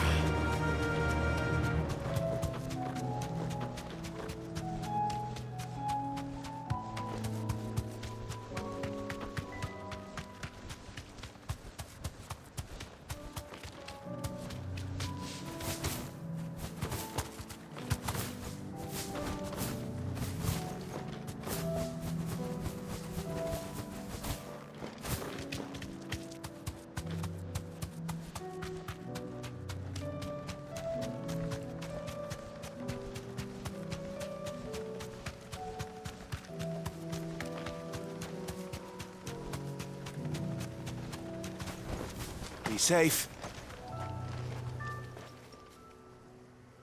I didn't expect you back so soon. Where is Ember? How did he fare?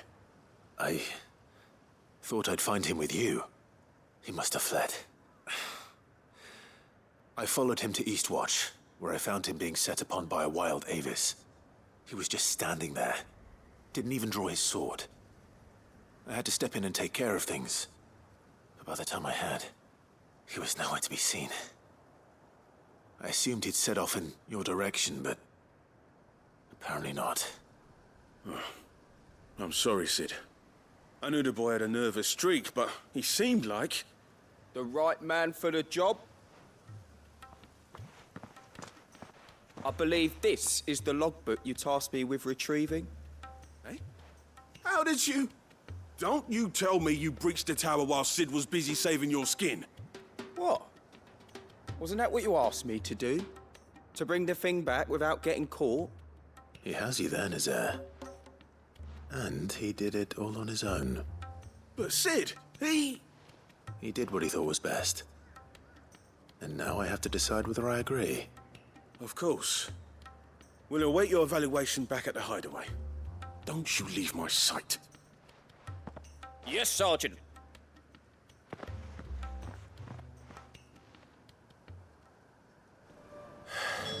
This won't be an easy decision.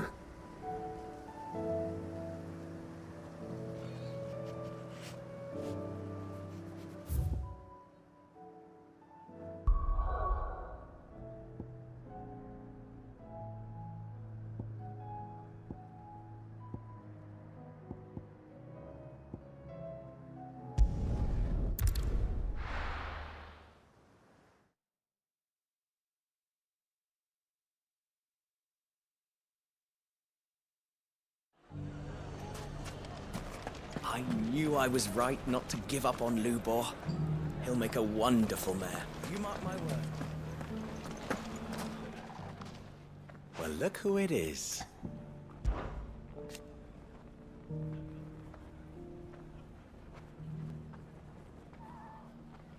Rosina was the first to realize.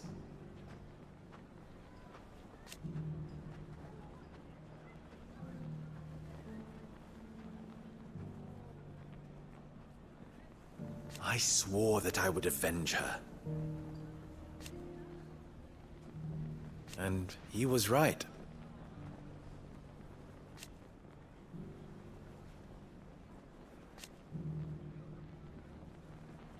And that's who I'll be.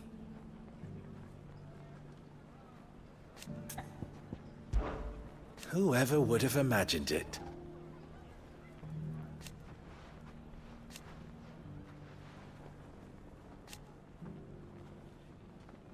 No.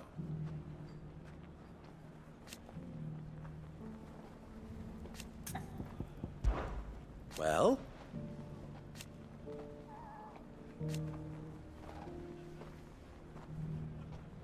Everyone was delighted to hear it. As for the rest of us... But you've only just arrived. I knew they'd change their tune.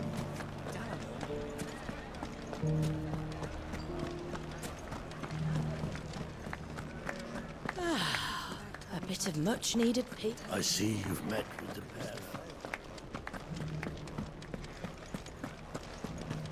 I knew I was right not to. Ginger and ginseng. How about a few spicy sausages to put in your pot?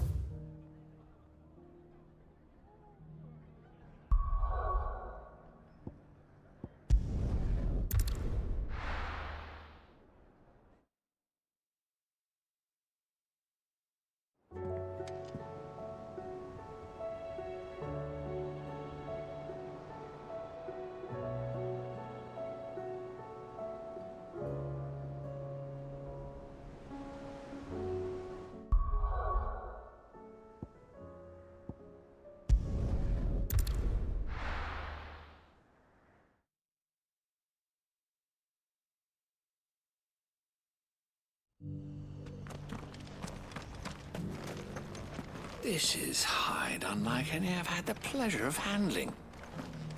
My clients will pay a fortune for the merest scrap.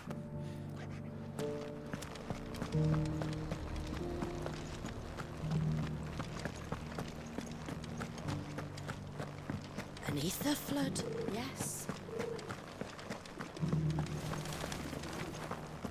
How are those new boots treating you? If the people of Tabor had not... Careful how you pack that leather. Any creases or scratches will bring down.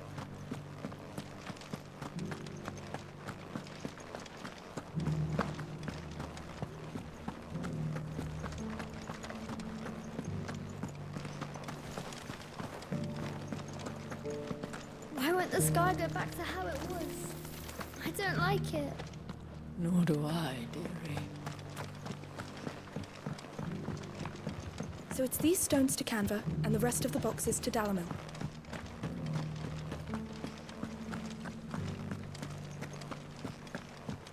You wouldn't happen to have a decent whetstone in there, would you, madam? I'm sure I can find you something. Not a scratch on them. These hides will fetch a good price. Have you noticed the Elder has been coughing less of late? Yes. I hear more. Thank you for the deer leg, mister. Mummy made a pottage from it. Sounds delicious. That mark. You must be Lord Rosfield. A pleasure to make your acquaintance, my lord. I, too, am a member of the cause, though I spend most of my time hunting. For the good of the village, you understand. The soil is poor here, so the people sup mostly on meat and blood. The hides, meanwhile, they make into leather and then into gill. That mark. You must be Lord Rosfield.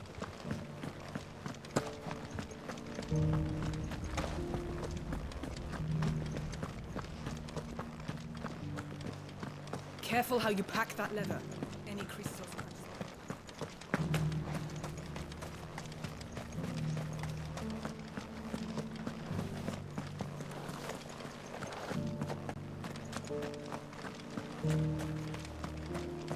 Stand back, friend. You don't want to get this stuff on you, believe me. Stand back, friend. You don't want to get this...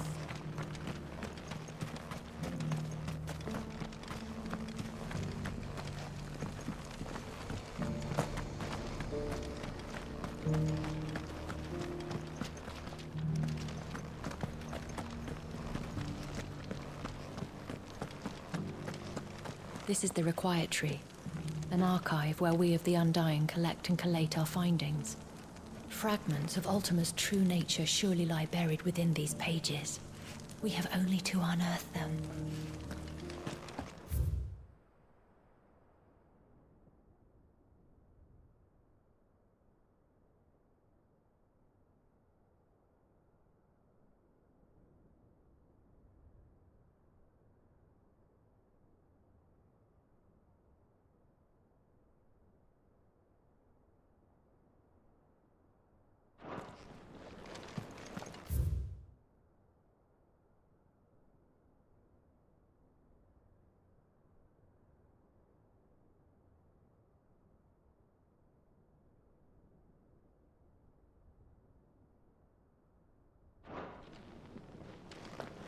The Undying are not the only secret fellowship in this realm, you know. There are others, each working for their own ends. Why, not so very long ago, a society committed to discovering how one might cast magics without a catalyst was found to be operating throughout Valisthea. They were denounced as heretics, rooted out, and driven from our shores, never to be seen again.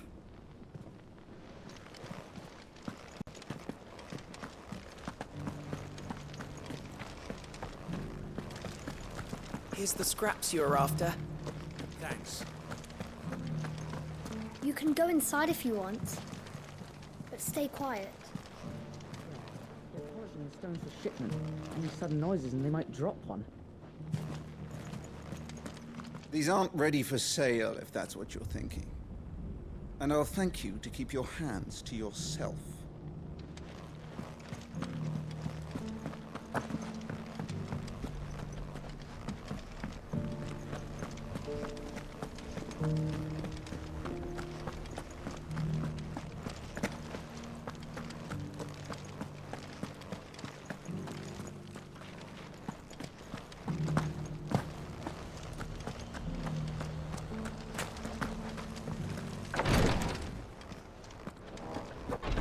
The Third Chair's report is a treasure trove of information regarding the beliefs and traditions of the Circle of Malleus. Considering the Circle's connections to Ultima, it will surely be an invaluable resource in divining his true nature. Our brother did his duty well. My lord, I have the Book of Martyrs, should you wish to inspect it. I would. Thank you.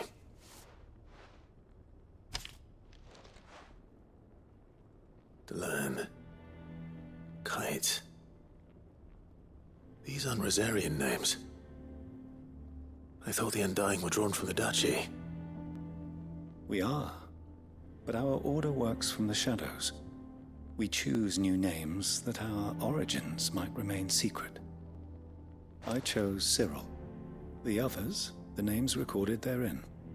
I see. Well, if these are the names they chose, these are the names I'll remember. Thank you again, Cyril. I'm in your debt. As I am in yours. Fare you well, my lord. And may the Firebird's flame burn ever in your heart. How may I serve you? Both in a figurative sense and in a literal one. And so,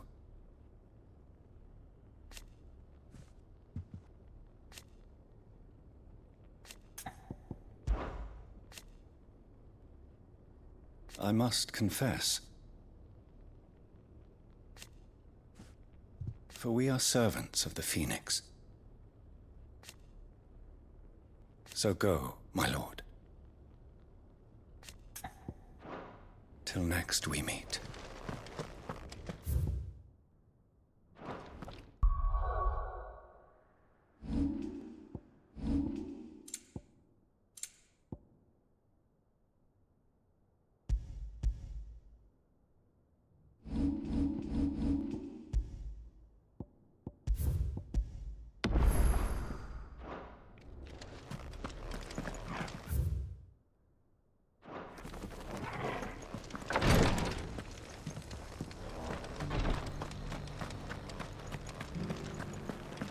Blessings of the Phoenix be upon you, Lord Rosfield. I too serve his grace, albeit in the role of a humble tanner. Tabor's leather is famed throughout the realm. My task is to see that the craft thrives, and the village with it, in order that my brothers and sisters might remain well guarded and fed.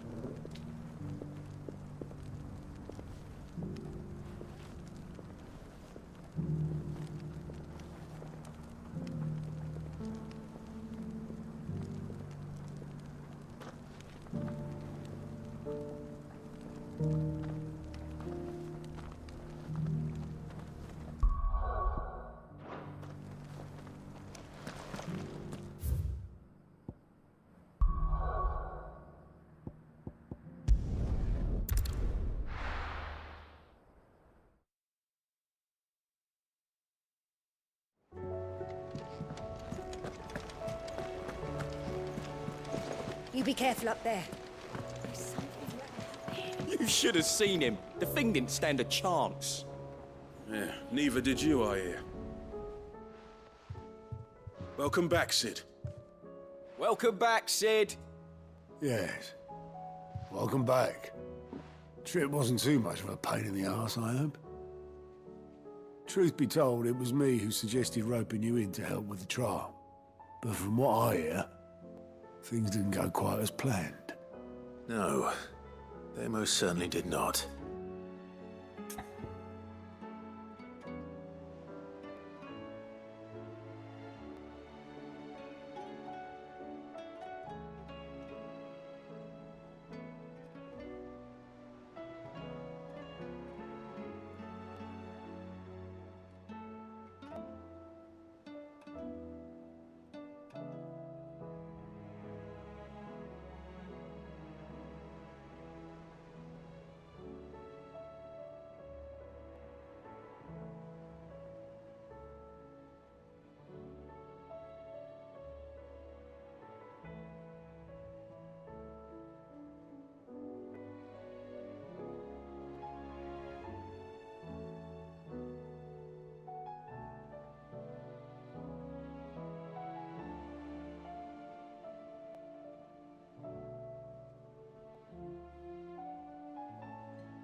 Faced with an unexpected foe, Ember froze. He did not run. He did not fight. Had I not been there, he would be dead. It would be too great a risk to send him out on a mission alone. Thank you, Sid, for your honest appraisal. Ember, you braved the tower and emerged unscathed. Yes, but only because Sid saved your skin. To me, that's no better than being caught red-handed. Failed the test. Wait, Sergeant. Ember still has much to learn, it's true. And this time he was found wanting. I'd say he's due a second chance, nonetheless. After all, he did do as you asked. With a bit of hard work, any hand can be made to hold a blade. Any mind can conquer its fears. But a scout's nose is different. You've either got one, or you ain't. By sniffing out that lot, young Ember has shown he has a conk and a half. Wouldn't do to waste it now, would it? Fine. One more chance. I'll do whatever you ask. I'll spend my days and nights in the pit if I have to. I'll show you. Just you wait.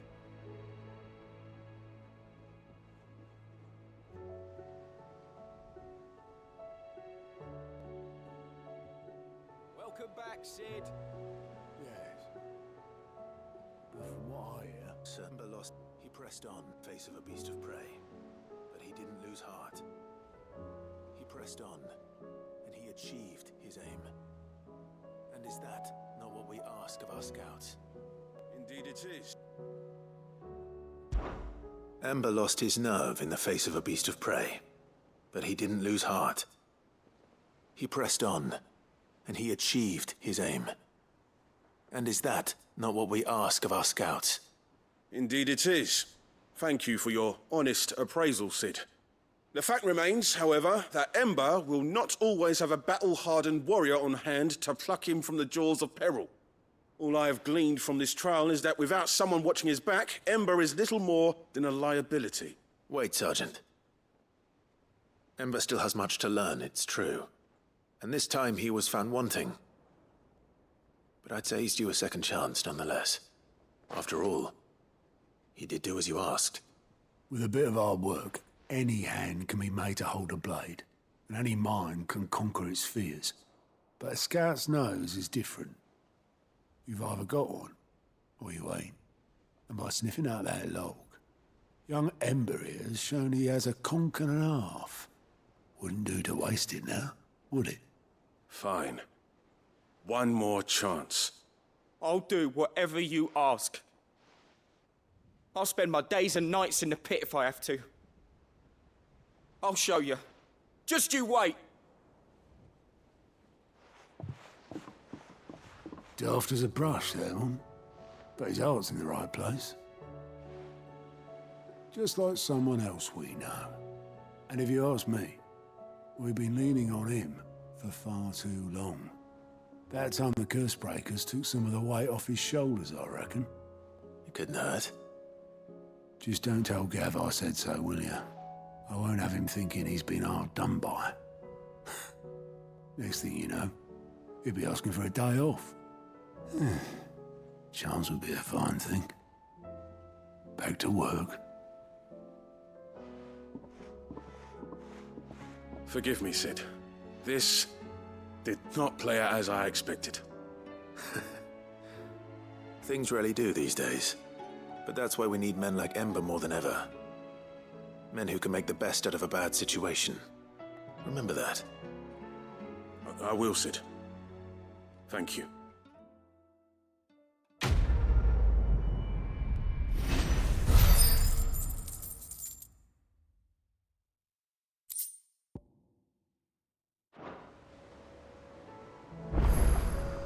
Sid, I wanted you to know. I will be taking personal responsibility for Ember's combat training, and I will not let you down.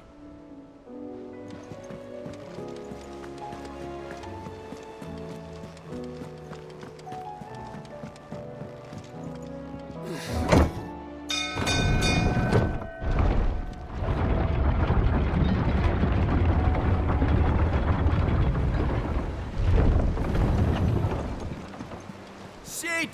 You have my word. I will not leave this pit until I can besten Avis with my own two hands. And a sword. I can use a sword, right? Gav uses a sword.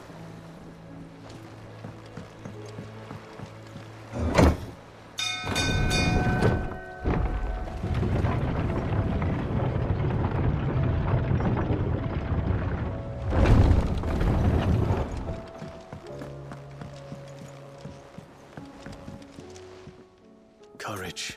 Ifrit. The time is nigh. Ifrit.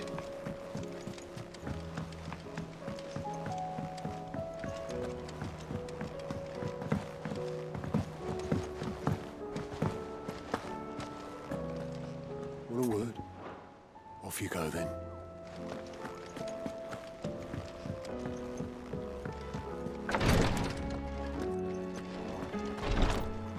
How can I help you, Clive? And no sooner have your wounds mended,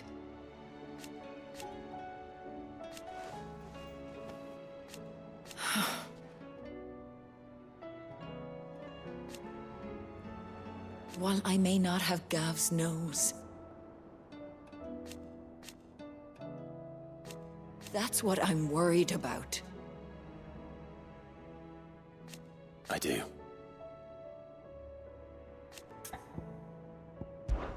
What I truly like. But teach her medicine. Take care. Ty's tea stop the fits. I only hope this stays.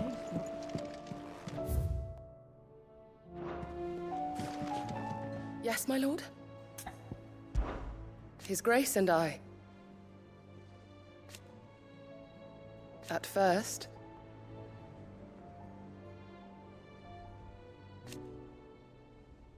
it was my duty to him.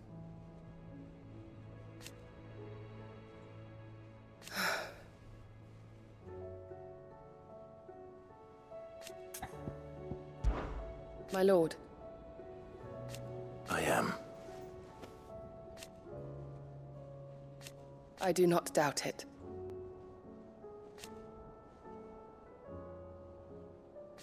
Thank you, Yote. May you return safely. Have care, my lord. Thank you, my lord, for taking me in. Everyone here has been so kind. It reminds me of home.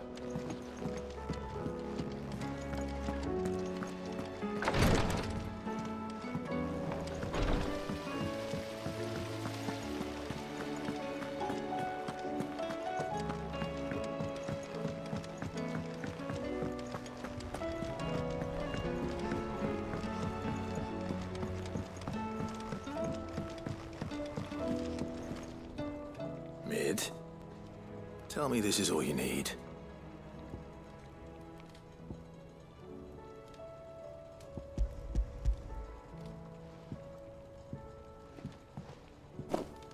Aw, you make it sound like I asked you to save the world or something.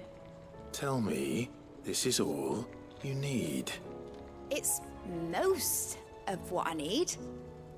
After you left, I went over the figures again, and I realised I'd forgotten a 1 and a 0. And a cogwheel. Just a tiny one. Though, that's the problem.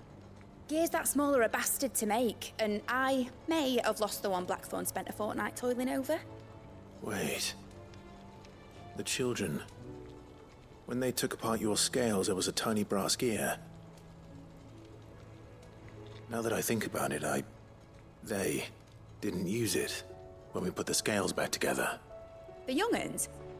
But why would the... You know what? I don't want to know. I'll keep working on the model. You go and find that cog. Don't look at me like that, Clive. I already apologised to Blackthorn. Miserable old bugger. Besides, you can't expect me to keep track of every nut and nail floating about this place. It's a mess.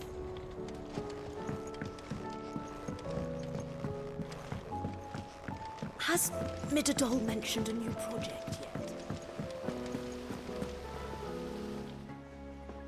Sid! Is Mid still hiding from us? She wasn't hiding. She's fine. She's just busy working on her next project. A new invention? What is it? What is it? Is it an airship? I bet it's an airship! Do you think she'll let us help? That just so happens to be why I'm here. She needs something special, something only you three can provide. A brass gear. A tiny one. One that might fit on, say, a set of scales? Oh, the one you forgot! We remember! We saved it, just in case. It's in the bag of bits. Since your lesson, we've been disassembling, then reassembling everything we can find. All the pieces that are left over, we keep under our beds, just in case. That's good to know. Look! I found it!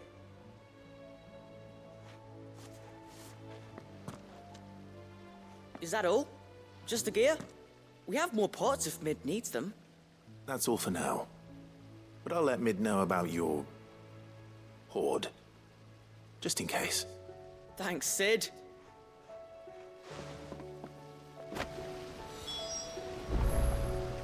Back for another part.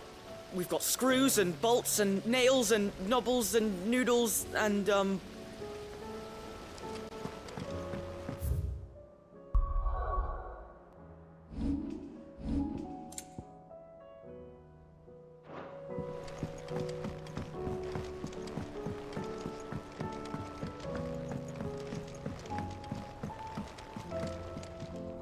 Well, did they have it?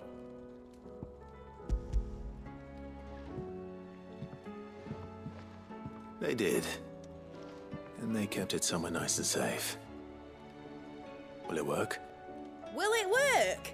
He's perfect! You're a genius, Clive. What exactly are you going to use it for? Only the most important job of all. The wings aren't going to move on their own. But with the right cog in the right place... well, you just wait and see.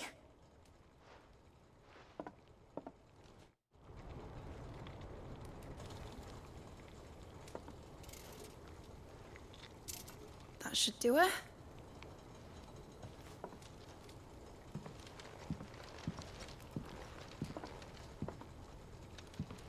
Here goes nothing.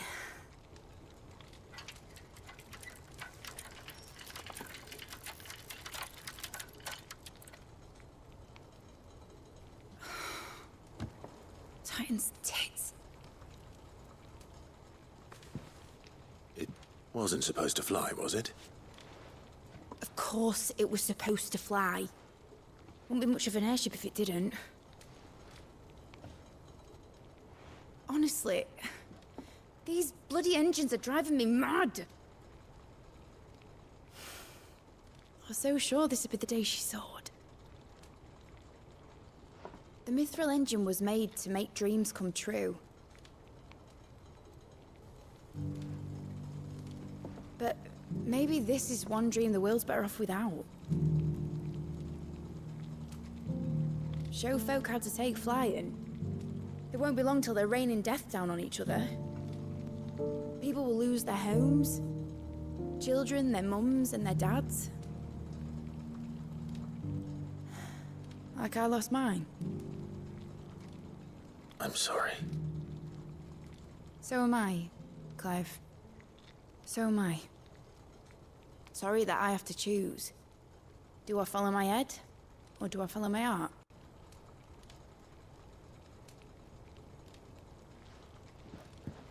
Good question. The first time I stood on the deck of your ship, felt the wind in my hair. It was like I was flying. But imagine how it would feel to actually do it. My dad always said there were two ways of living life. Chasing a dream or shuffling to your grave. And he were right. Right about a lot of things. Not that I like to admit it. People need dreams to chase. Especially in a world like this.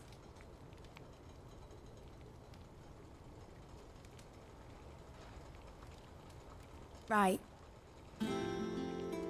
When this is over, I'm gonna take all my Mithril engines to Zemeckis and sling them over the edge. I won't have my dream end up turning into someone else's nightmare. But all that hard work... All that hard work will not be used for war, Jamie. But it ain't like it'll be gone. Tell me, Clive, have you ever been on a treasure hunt? Not since Joshua and I were boys. Why do you ask? Because I'm gonna bury the engine schematics and leave behind a little riddle telling people where to find them.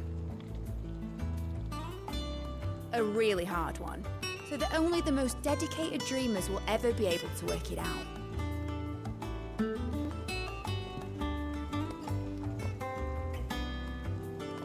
Ooh, I can picture it now. Some daft general squinting at the words with a gormless expression on his mug. Like that one, yeah. Right.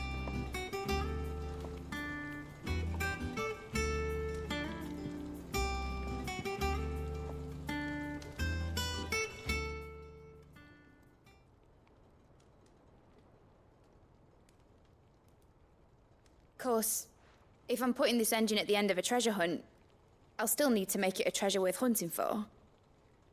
Won't be much of a prize if it couldn't even make a toy boat fly after all. My dad always said, dream big. But it ain't the size of a dream that's important, is it, Clive? Only that it's a good one. And I reckon I've got a fair few good uns left in me. I'm sure you do.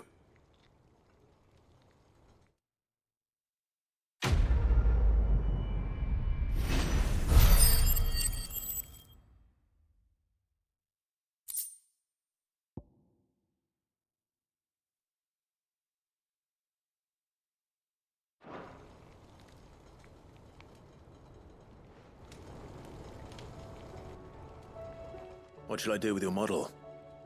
You spent a lot of time on it. We both did. What, that old thing? Not healthy to cling to your failures, Clive. They'll weigh you down, you know. Sound advice. Still, I suppose my prototypes will probably be worth a fair bit when I'm as famous as Bart's the Builder. Seeing as you're always strapped for coin, suppose I can give it to you. Just make sure you get a good price when you do come to part with it. I'd say that was up to you as much as me.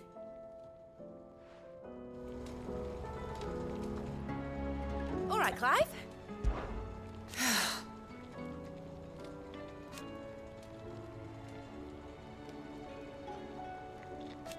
Make a name for yourself.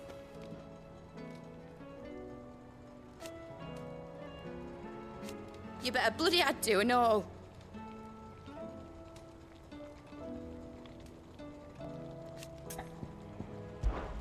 Enjoy it while you can, Clive.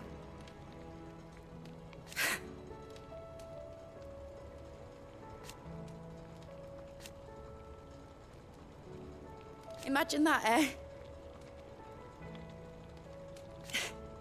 Till then, though. Give a melon half, Clive.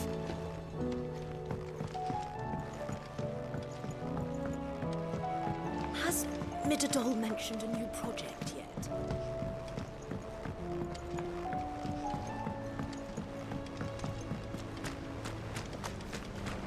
So there's One moment you think you've freed the realm from her fate.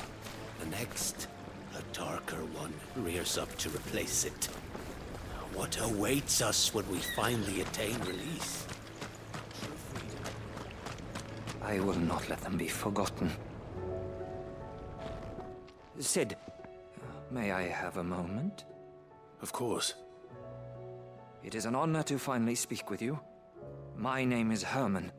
I've been with the Cursebreakers for some time now, and I wish to be deployed to Ash. Any assignment will do. No. The lands across the Narrow are too dangerous. I will not send good men and women to risk their lives needlessly. Why would you want to go back? I need to retrieve something. Something important. I was raised in an orphanage. The Badbach Conservatory. Or rather, I was held captive there. It was not a place of nurture. It existed solely to turn bearer children into mindless weapons. We were tortured until we feared no pain. Tormented until our hearts turned to stone. And few ever survived long enough to become tools of the last king. I can't imagine. I lost so many. I can't even remember all their names. But they must be remembered. They cannot fade away, faceless and forgotten. The Institute was run with military precision.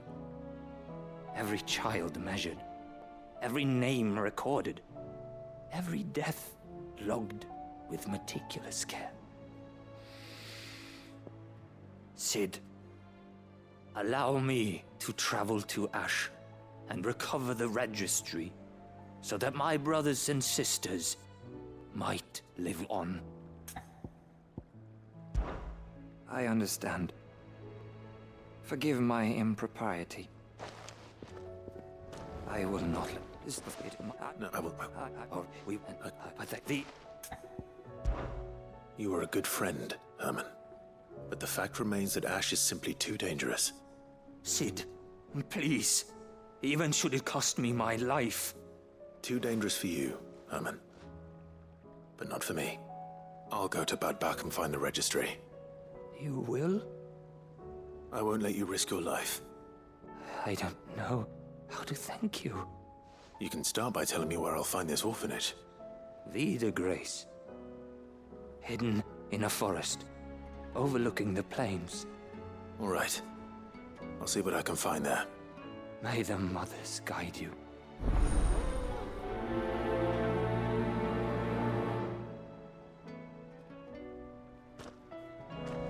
The plains of Vida Grace have haunted my dreams since I escaped from the orphanage.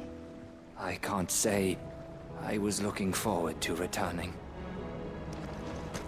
Do you suppose it's magic?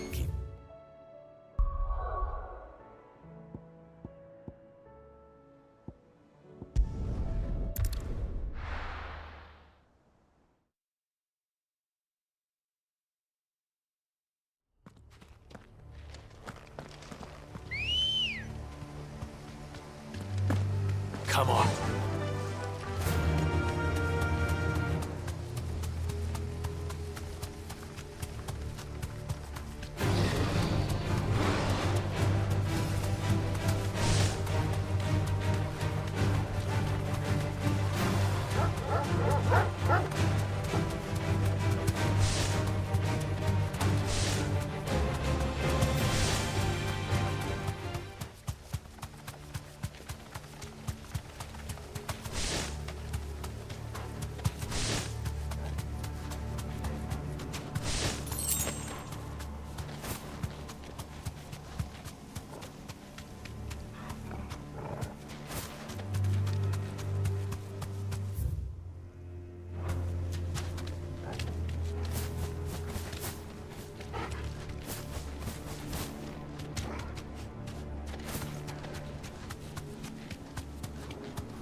No need to ride from here.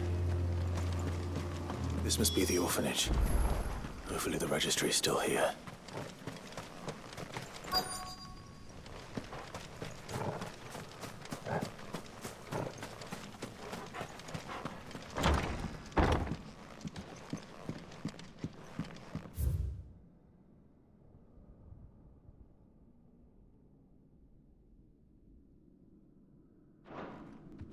Conditioning. This is nothing short of torture.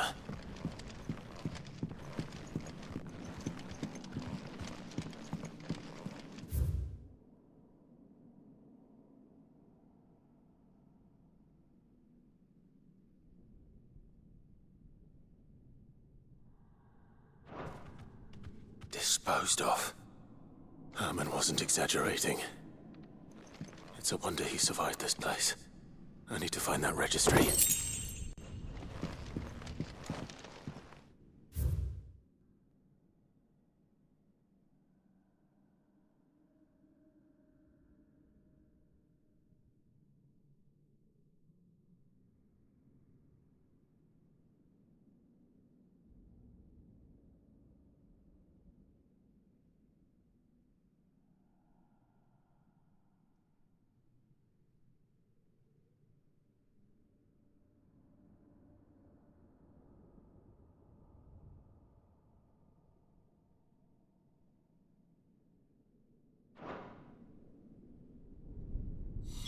This reads like a suicide note.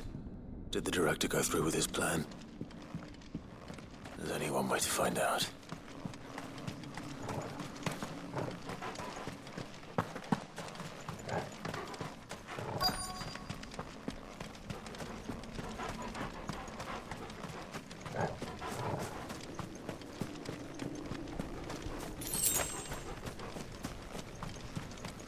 A forked white tree. This must be the place.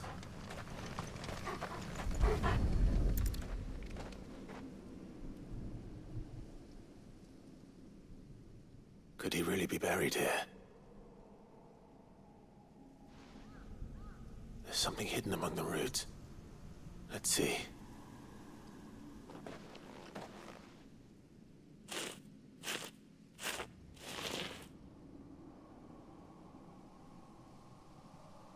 This must be the registry.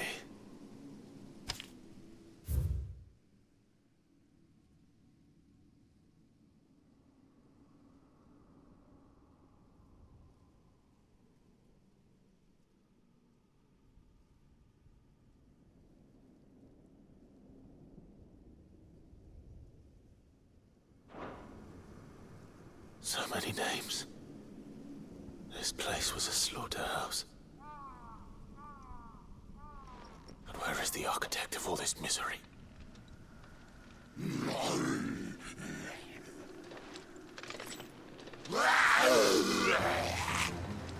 It was only a matter of time, I suppose.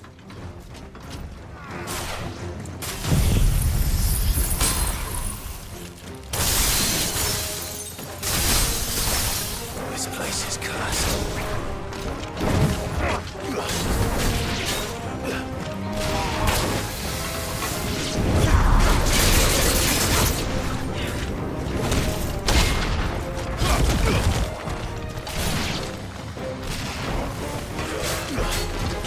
Nice try.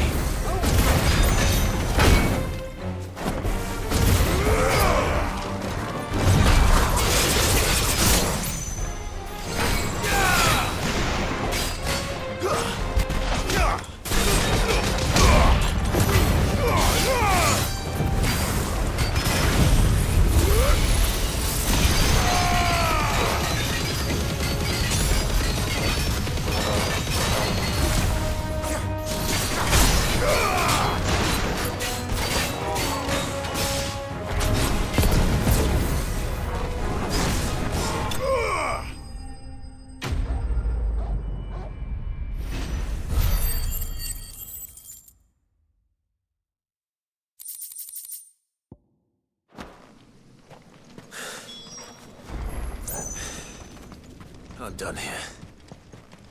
Let's get the registry back to Herman.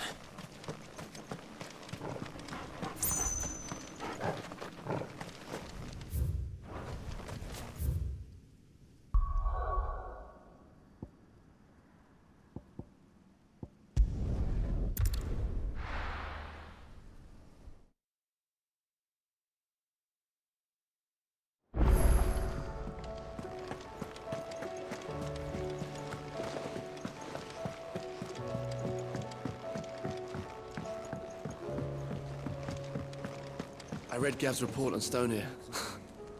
Only wish I could have been there to see the Mother Crystal fall. It's just a shame it wasn't the last. Assuming that thing looming over the mountains is a Mother Crystal.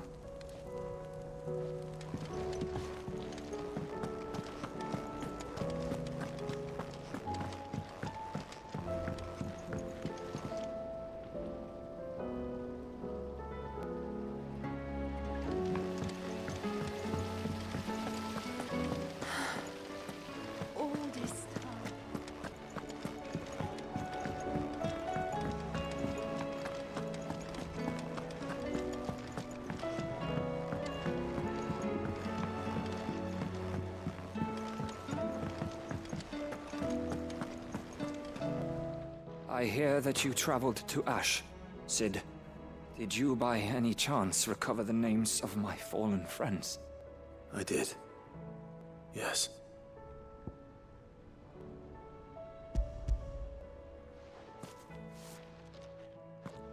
If I may, the bearer registry.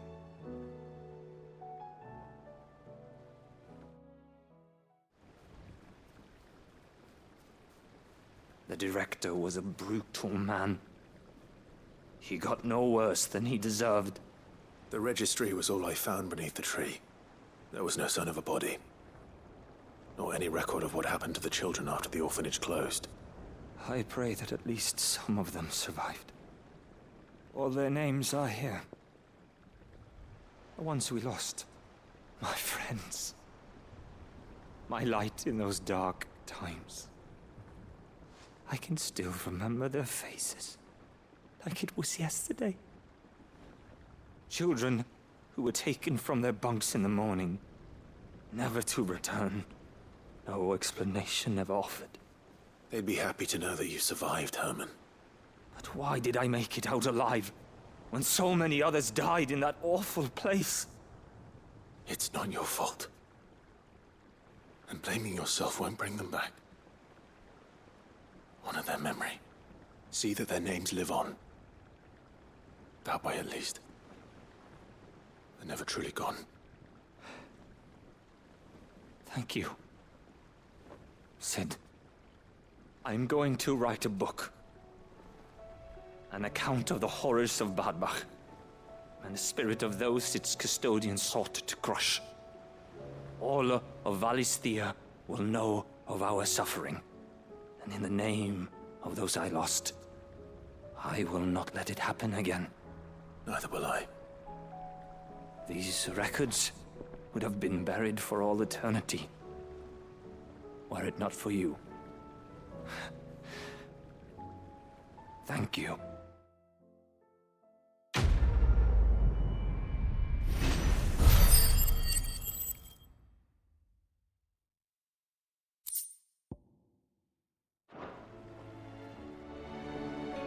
The realm will hear of Bad Bach.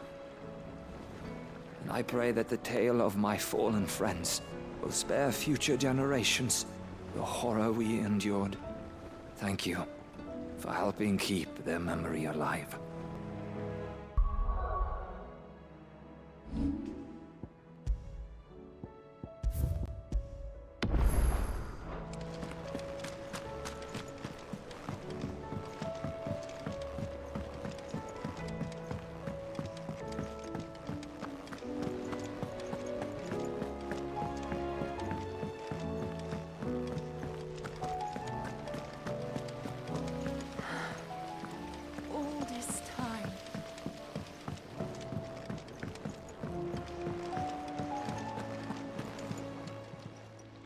Welcome to the Patron's Whisper. Come to claim your just desserts?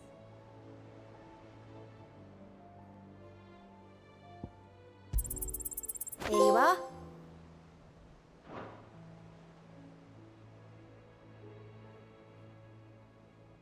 Best of luck out there, Sid.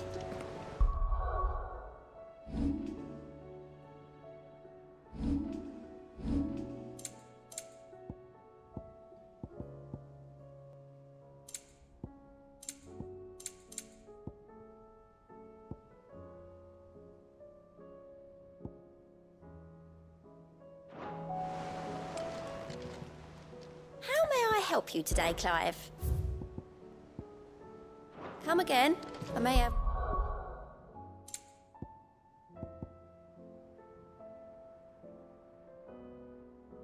All for ya. Twinside's hundreds of leagues away.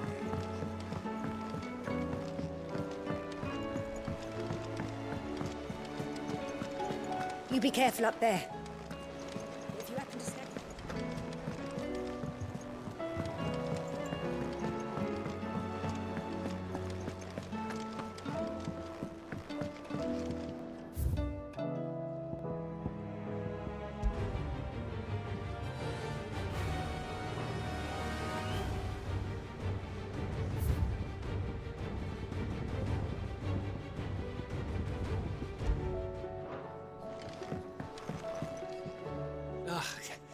You all right?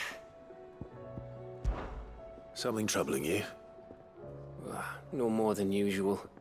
It's just... Eda's baby will be coming soon, and I wanted to make something for it. I'm sure she'd like that. Back in the north, families would always make gifts when a bairn was on the way. Yeah, let the little tykes know they were welcome in their new homes, like. So, what's the problem? Well, the problem is that Ed is due any day now, and I don't know if I'll be ready in time. I expect I'll think of something. Oh, and I'll say it was from you two if you like it. It'll mean more coming from the head of the family.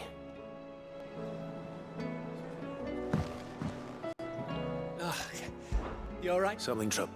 Back, yes. Is there anything I can do to help? You know, there just might be. All right then. What exactly are we making? A good luck charm. But not just any good luck charm. Not just any. No. One made from the feather of a silver chocobo. There's naught lucky in all the realm, or so we used to say back home anyway. Thing is, they're hard to come by. Had Otto and Karen check with their suppliers, but nothing. I try and track one down myself, only... Only the big day is fast approaching.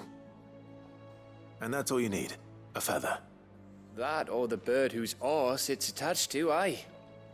I was gonna start by asking around with traveling traders plying the northern borders. Well, there's no shortage of those passing through Martha's. I think I might make that my first port of call. I'll let you know if I find anything. You're a good friend, Clive. I won't forget this.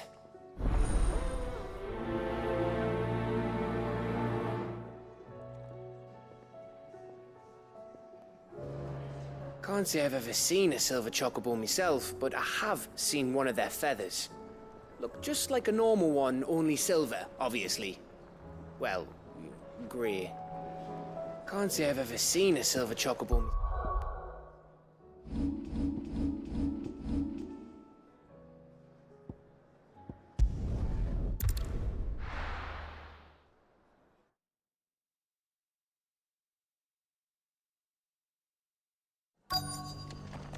Let's hope one of the merchants here has what Gav needs.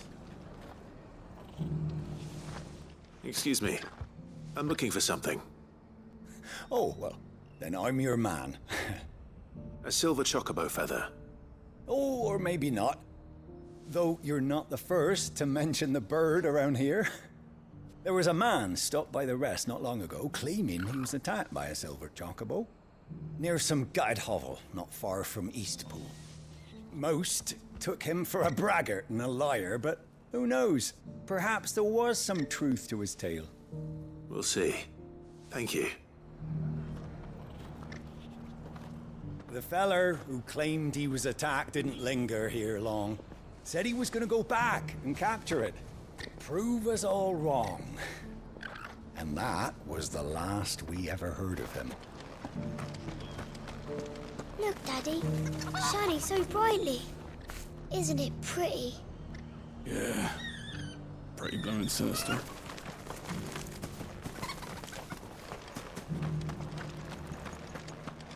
Whoever's idea it was to take those bearers away to Eastpool has my thanks. Who else would it have been but Martha? She always puts the good in.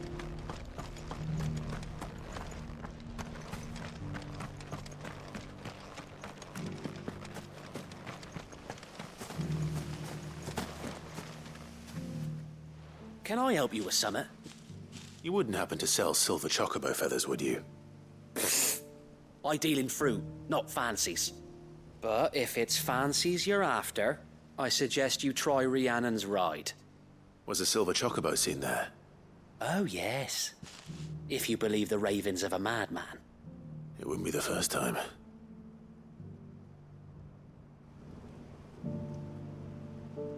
Every few years, someone comes along claiming they've sighted a silver bow, but the truth of the matter is, there ain't no such thing. You'll find nothing but bloodflies and bandits on Rhiannon's ride. Mark my words.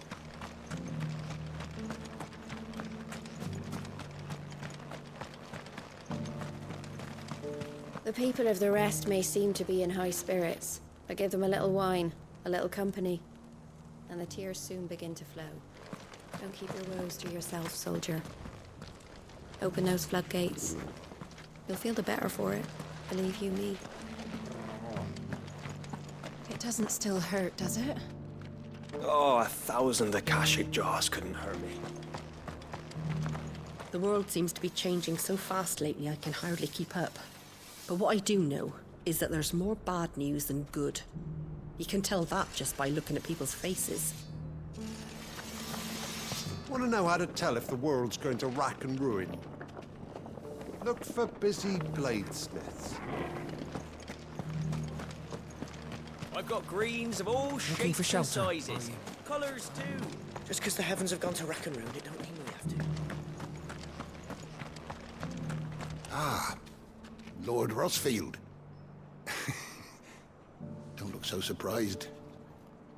I expect the Burning Quill already told you that the Undying have eyes everywhere, and mine just happened to be here in the rest. I wanted to thank you, my lord, for all you've done for our people. You've rekindled the fire in the heart of every true-born Rosarian. Like the Phoenix, the Duchy shall rise again. Not on any map, perhaps, but in us.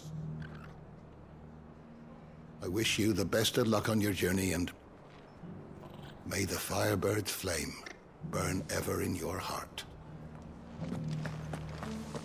The Guardians of the Flame were true friends to the rest. They fought our enemies.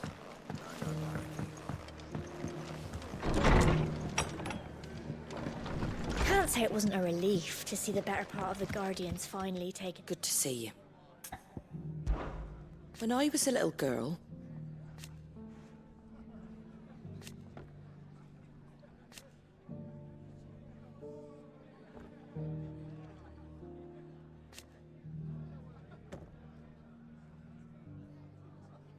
my grandmother,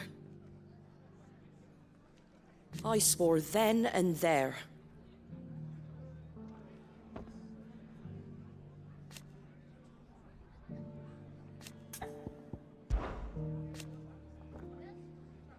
put the wind right up us.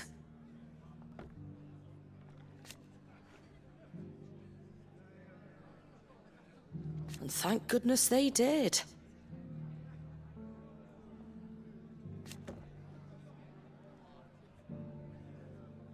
Like being back in the glory days. Half of me wishes they hadn't left.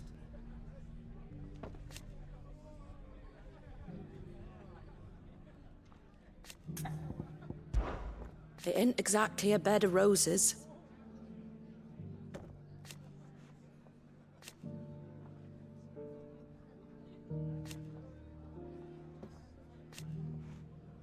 And that's just the start.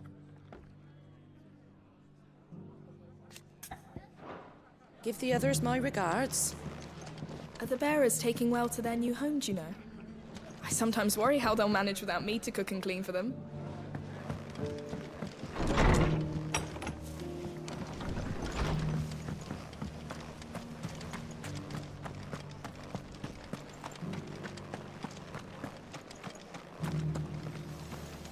How do, traveller? You've the look of a man who could do with a new whetstone. Or perhaps a bawdy etching of the Vicerine. Maybe another time. I'm looking for a silver chocobo feather. If that's the case, rumours are all you're likely to find. No one has seen a silver chocobo for years. Word is they were all hunted for their feathers. Some northern nonsense about bringing good luck. Didn't bring them much, nor their bows. If any are still out there, I reckon they'll be doing their damnedest not to be discovered. You're probably right. Thank you anyway. A silver chocobo sighted in the hills near Rhiannon Tride. It sounds almost too good to be true. But since I'm already here... The hills around the rest are crawling with wild chocobos. If you're not too picky about the colour of their plumes. Just because the heavens have gone to rack and ruin, you don't mean. How do? Much obliged. Fare thee well.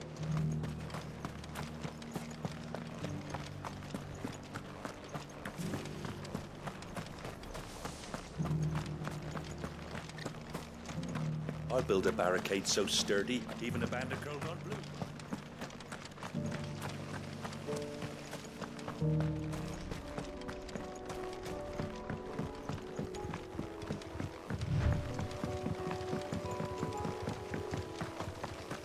Can hardly make out what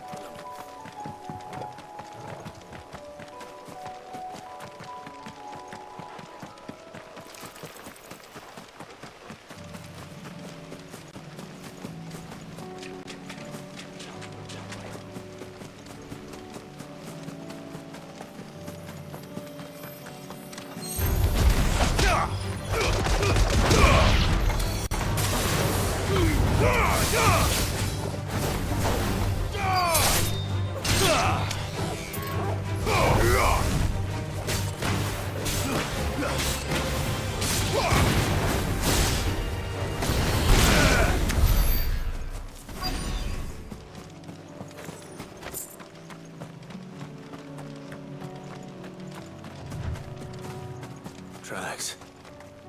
They're not left by bandits for a change.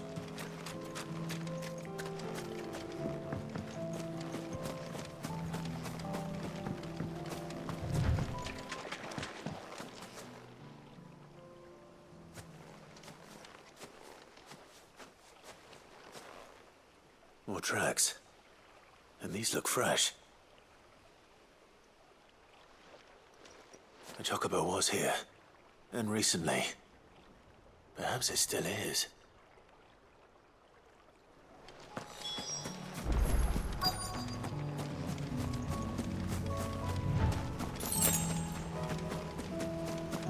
I don't hear anything.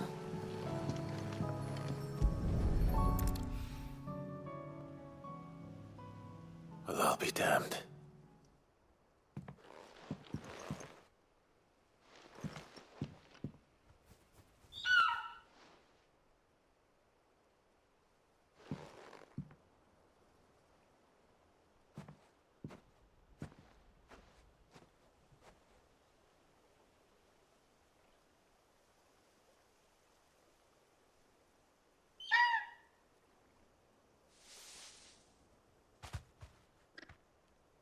It's all right.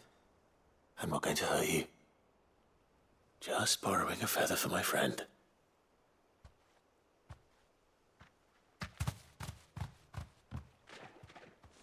Thank you.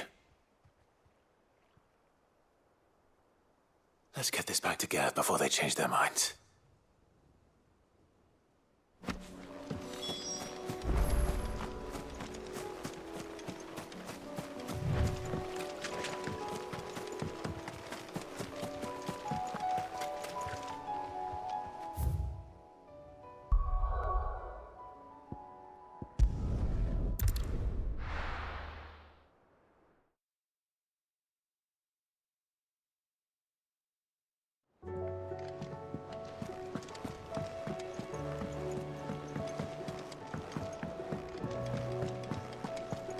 It was no trouble at all.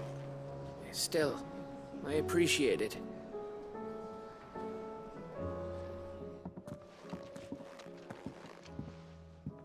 Clive, you're back. How'd you get on? Any luck? Any luck, you say?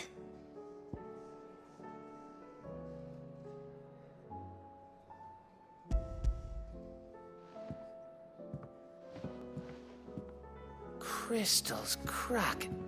Is this what I think it is? Where in the hell did you find it? It's a long story.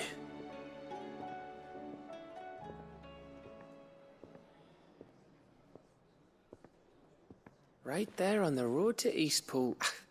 Who'd have thought it? Everything up there's been abandoned for years. The empty cabin made for the perfect shelter. Though I fear my presence may have forced the poor creatures to look elsewhere. Don't blame yourself, Clive.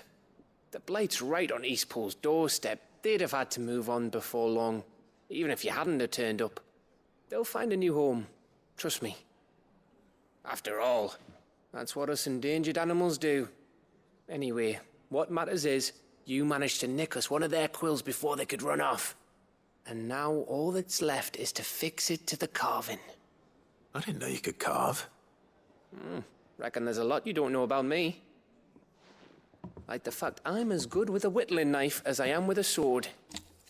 And that bone Ember gave me's a dream to work with. What did you say it was from again? An Avis? But it weren't your Avis, Sid. I slew one of my own at last.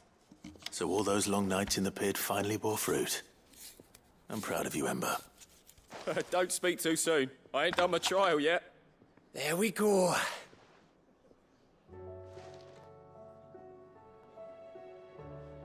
What do you think?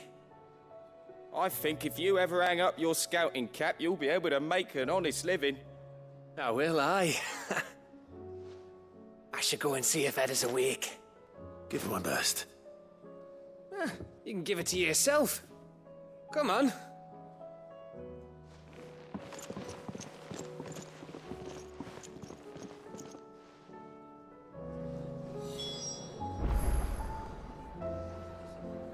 I don't want Gav to give up being a scout, honest.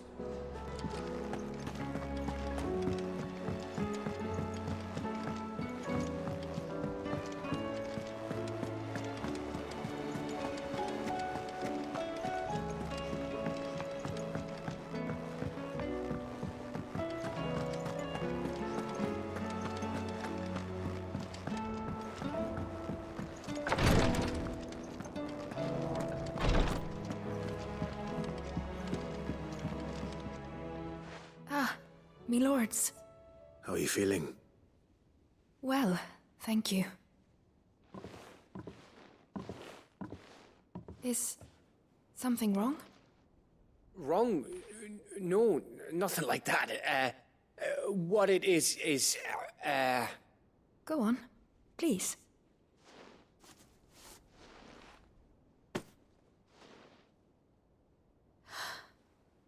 It's beautiful. Did you make it? We did. Aye. It's from all of us here at the Hideaway. Your new family, like. It's a good luck charm. We may come up north when a band's on the way. I mean a baby. To let him know that they're part of the family too. Oh, I hope you like it. I don't know what to say. I thank you, me lords, for everything. If there's anything you need, just let us know. I will. Clive, fancy a swift off? I'm thirsty. I could be convinced.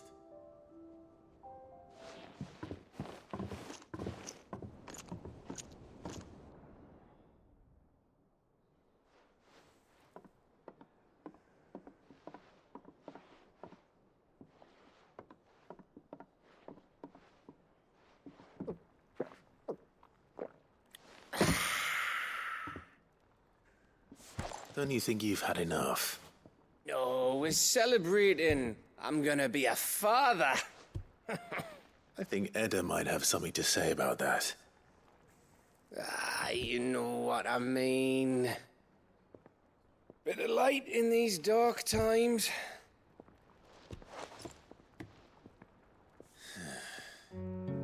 Wasn't long after me 10th name day. My mum told us she was with child again. I was over the fucking moon. I was looking forward to having a little one to lord it over. What with me being the runt of the litter. Thought I'd finally have a chance to prove to the world that I could be a big brother. Imperials came the day she went into labour. Had myself a baby sister. And then I didn't. My whole family gone in a blink, while I hid in the cellar like the spineless little arsehole I was. Great brother I turned out to be.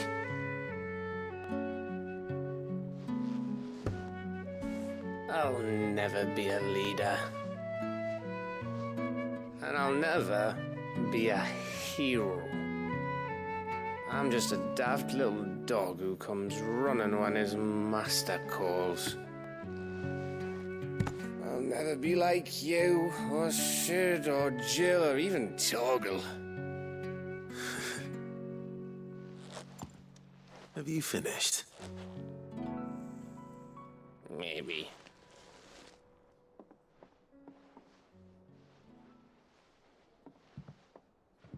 Do you know why you're our best scout? Because you don't need anyone to hold your hand. Without your resourcefulness, your courage, your determination, I don't know where we'd be. Maybe hanging off a cliff like, That was only the once. Exactly. You learned from it. And here you are after Founder knows how many missions, stronger for everyone. And let's not forget Rosalith. Who was it who freed me from the dungeon? Who was it who ran to Jill's rescue? That would be me. Because you're our brother, Gav. My brother.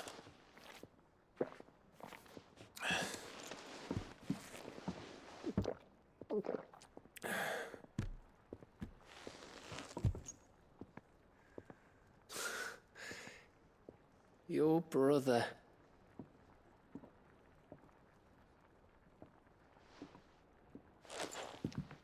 Which means that when the time comes, I get your room. And your sword.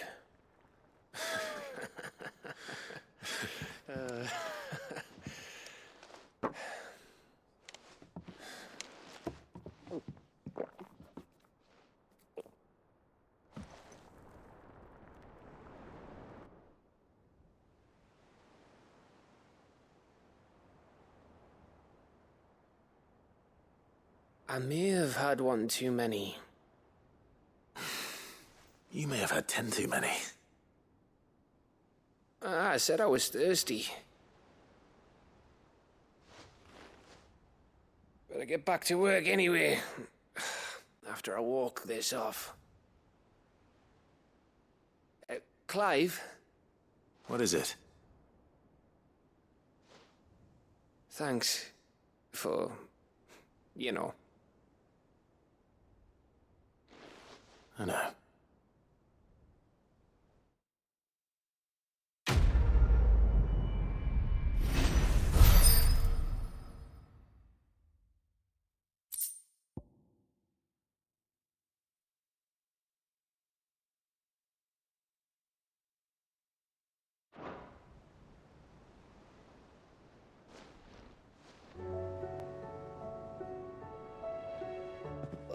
One of these days.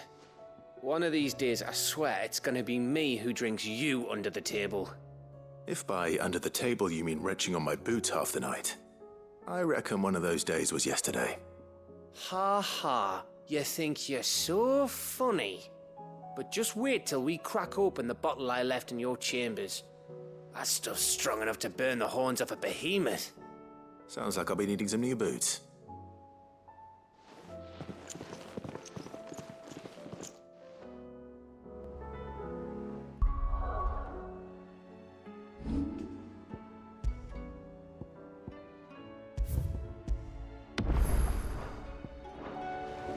Do you think they'll come back?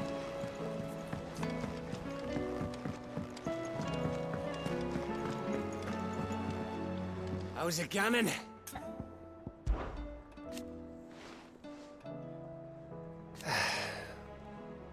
But over time...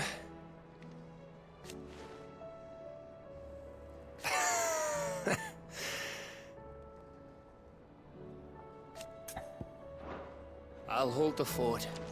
Don't you worry. What can I do for my favorite Do you know why? 'Twas not 20 summers past.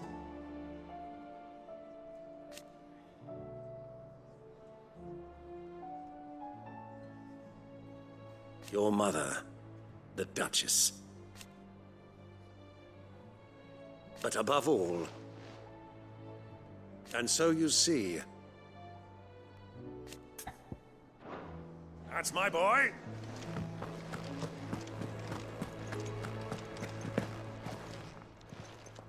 Aye, it's a dangerous world out there. Come again. Or don't. I'm not much but...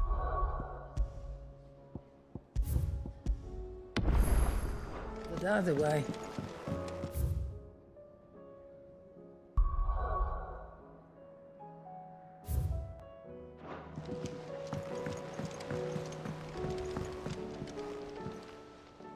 Ah, Clive. This is it then, brother.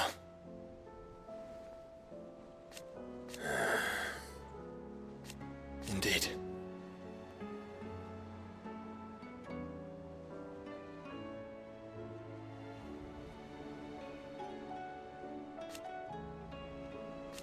You're wrong.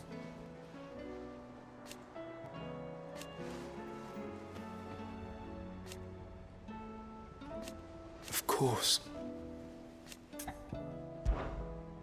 Joshua, what's wrong? And don't say nothing. It's... not nothing. I've received word from Cyril. The Undying have found Father's will, or something akin to it. His will? How? Where? In the crypt beneath Rosalith Castle. After Kupka was kind enough to drive out the Imperials, the Undying took the opportunity to recover what relics of the Duchy yet remained. And in the process of doing so, they found a letter from Father. I'm surprised anything survived down there. Cyril asked that I join him in Tabor at my convenience. I have been meaning to go, but... would you join me? I understand. I wonder if I'm ready to read it myself. Ah, Clive.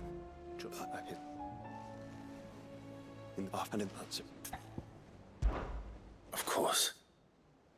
I want to know what's in that letter as much as you do. Very well. I am ready to leave when you are.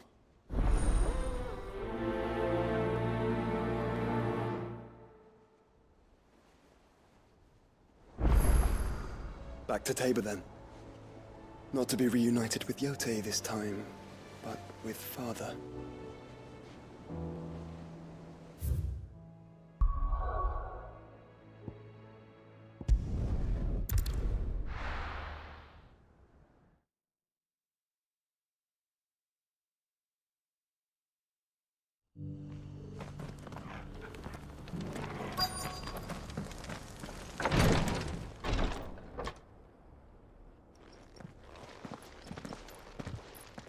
Your Grace, my lord, I trust your journey was not overly onerous.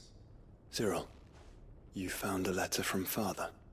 Yes, I have it here.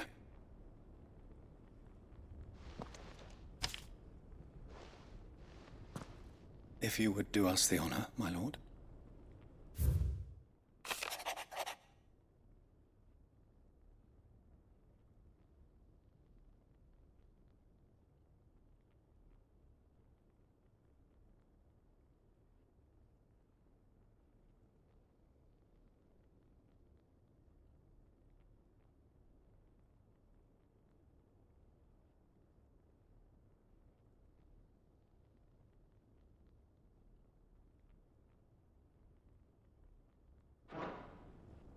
An inheritance.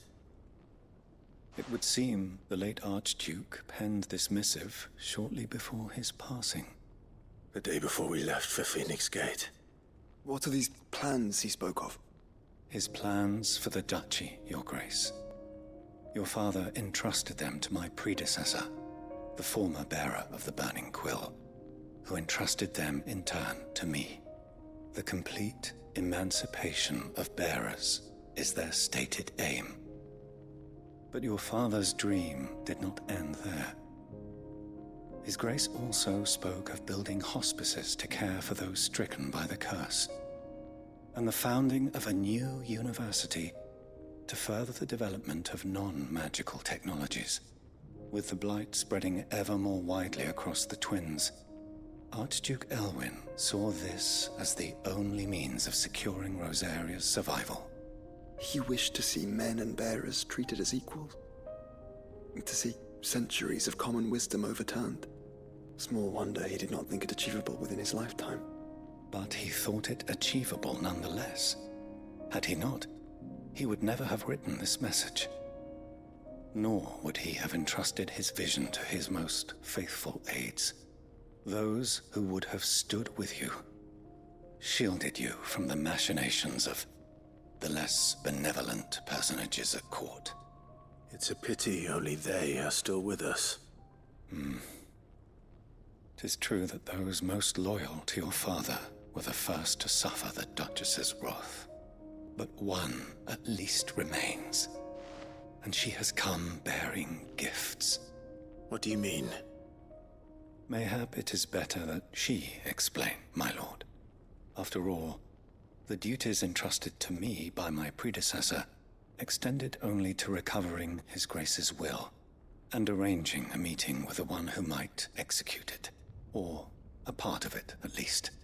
And where is this woman? She awaits you in the archive, Your Grace. Thank you, Cyril. Shall we then?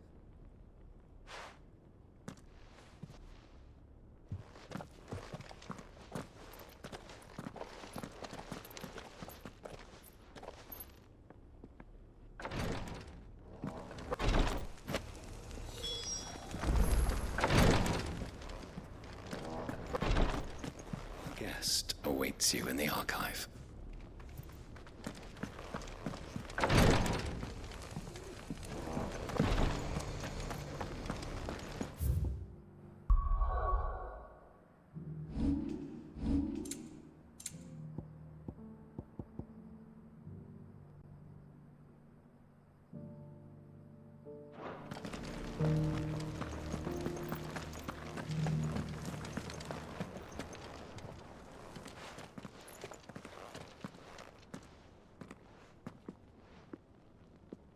My lord, Your Grace.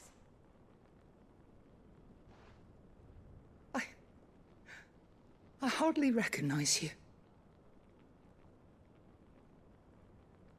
I am Goditha, retainer of House Rosfield, loyal servant to the Phoenix and his shields.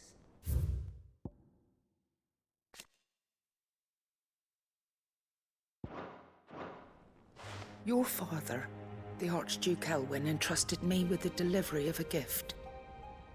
I only hope you can forgive my tardiness in bringing it to you. Lift up your head, Lady Goditha. You have our gratitude for your service to our house and to our father. I merely did my duty, as any proud Rosarian would. My lady, perhaps you could explain a little more? What exactly is the gift you bring? As I'm sure you know, it has long been the custom for the children of House Rosfield to be presented with certain keepsakes upon their coming of age. Indeed it has. Our father often spoke of the day when our turn would come. And had he lived to see it, he would have presented you with the treasures I bear. Matching armbands for you both. Alas, he did not live. Indeed, he was taken from us even before they could be completed. He had intended to claim the Heartstone with which each armband was to be finished himself, but it was not to be.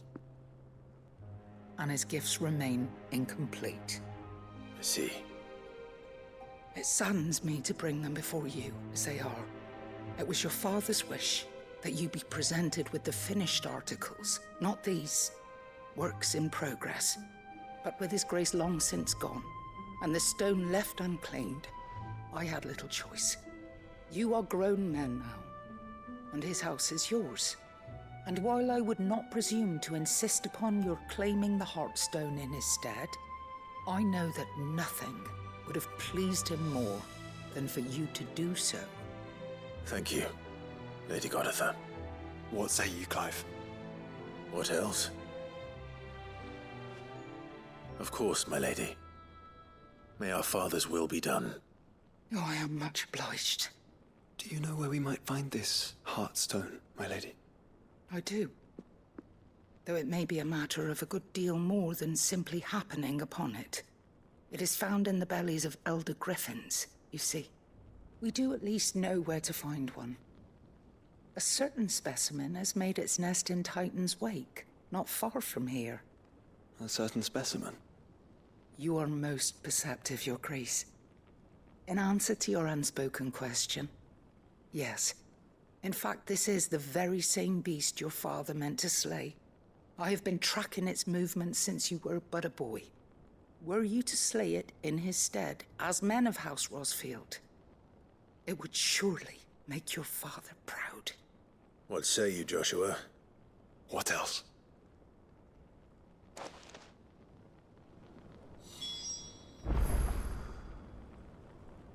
The griffin your father meant to slay is currently nesting in Titan's Wake, not far from here. Slay it in his stead, and claim the Heartstone that he could not.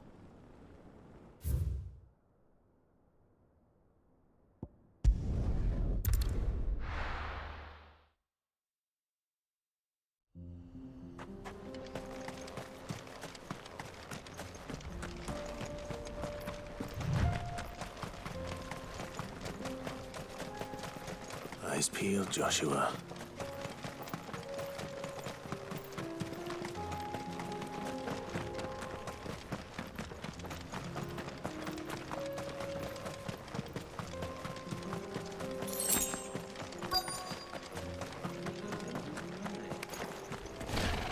There it is.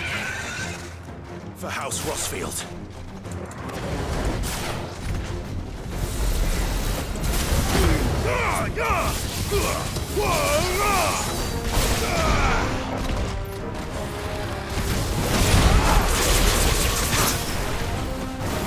Catch another!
You're finished!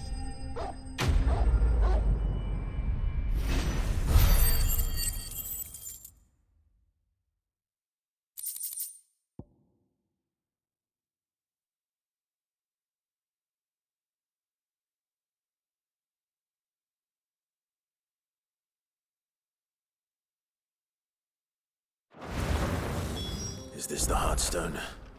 I expect Lady Godotha will know. That's better.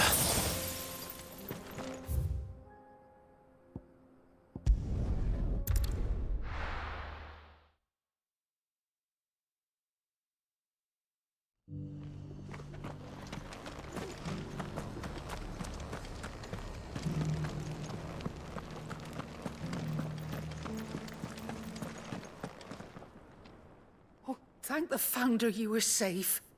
The Griffin is slain then? And the Heartstone claimed.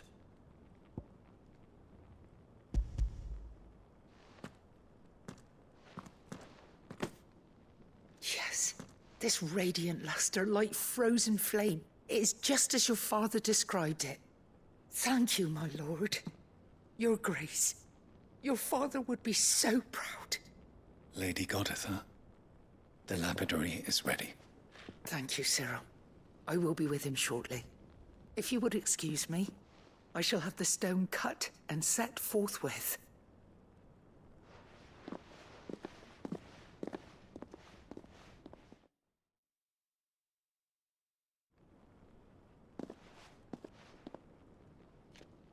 The armbands are complete. Pray, take them. They are yours, after all. Heartstone is harder and more enduring than garnet, or even ruby. It symbolizes unwavering will and devotion. And the graven vines encircling the stone represent the unbreakable bonds between you. It's a message. Father knew we had enemies both inside and outside the duchy. Enemies who would thwart his vision. Only with unwavering devotion would it ever be realized. And only if we stood together, as Phoenix and Shield, as brothers in arms, only then might those enemies be overcome. Indeed. His Grace knew the enormity of the task he would entrust to you, his heirs. But this was more than just a message. It was a promise. That he would always be with you. Thank you, Lady Goditha, for remaining the steadfast custodian of our father's will. Forgive me, my lady, but there is something I don't quite understand. The Undying told me that after Father died, Mother claimed all of the ducal treasures for her own. Even if the armbands were incomplete, she would surely not have overlooked them. So, how were you able to keep them from her? Because I was the keeper of the vault. Though I was but a lowly servant, your father spoke to me of his intentions for the bands, of the deep love he had for both of you, and his hopes for your future. In the days before the disaster at Phoenix Gate, I discovered that the Duchess had ordered her jewelry be sent away from the castle. It was then that I knew she meant to betray us. I tried to warn your father, but it was too late. When word of the fire reached Rosalith, I knew my time was short. So I took up the armbands and I fled into the night. And thank the Founder you did. Yet my duty to your father was incomplete. Not knowing what else to do, I followed the Griffin, thinking I might claim the Heartstone on its passing. And so my pursuit continued, until Lord Cyril appeared before me. He informed me that His Grace's will had been recovered, and that his sons were alive and well. Lady Goditha, on behalf of my father and all the people of Rosaria, I thank you for your loyal service. As do I. Thank you, my lord. Your Grace, for coming back to us. For giving my service meaning.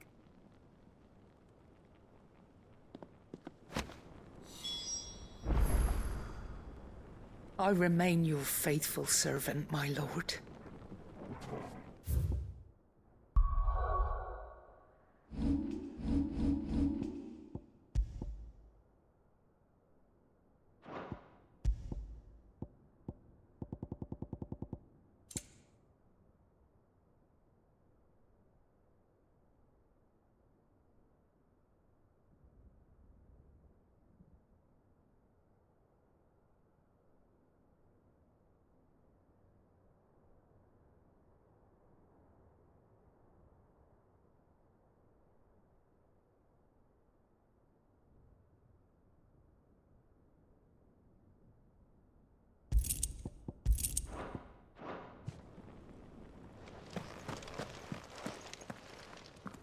The bands suit you well.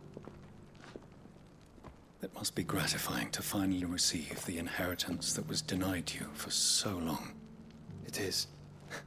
And we thank you for the part you played, Cyril. If you would permit me to play my part a little longer, might I suggest that you make your way to your father's memorial atop Hawk's Cry Cliff? Let him see that you have received his blessing, and that his vision lives on in you. I suppose it would be churlish not to. What do you say, Clive? Should we pay Father a visit? I think we should. I was hoping to be able to offer him my thanks before we left for Origin. Your father's helm is enshrined there. It has been since the day we recovered it from Phoenix Gate.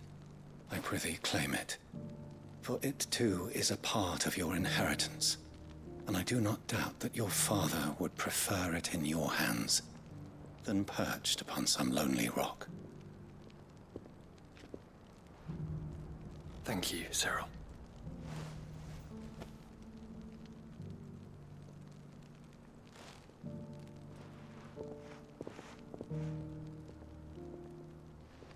Come on, Clive.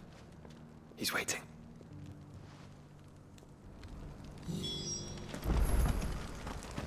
I remain your faithful servant, my lord.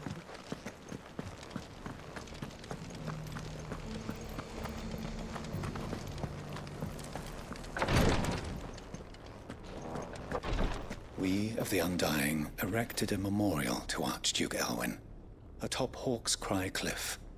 I am sure your father would be glad if you were to visit, and to see that you have received his gift at last.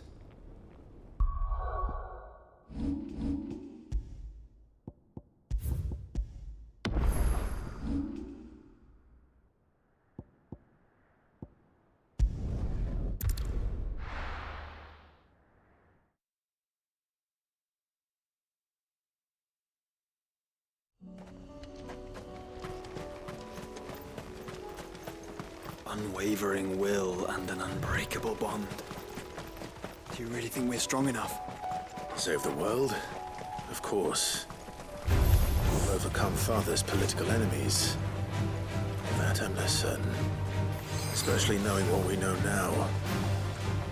What Mother was truly capable of. But perhaps these bands would have helped. Knowing he was with us would have made all the difference.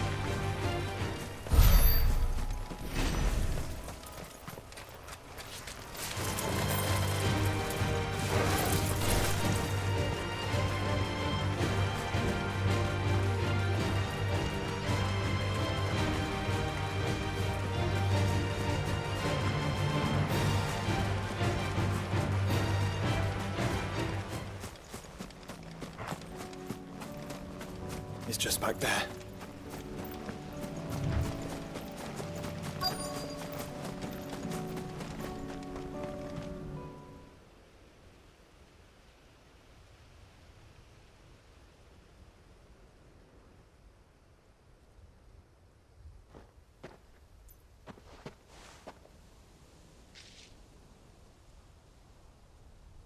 Father always fought for what he believed was right. It wasn't until that night at Phoenix Gate that I realized I had never fought for anything. I always had someone else to do the fighting for me.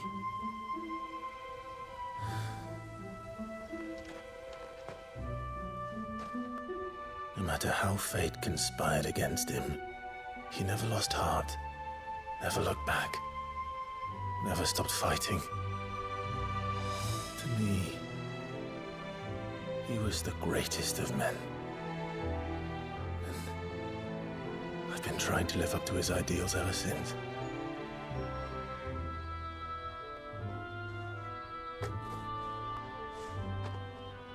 We all have, Clive. We all have. And we'll keep trying. Because that's what he would have wanted. What he would have done himself. Even if it meant standing against the very gods in the heavens. I shall be borrowing this, Father, if I may. That you might watch over us as we follow in your footsteps.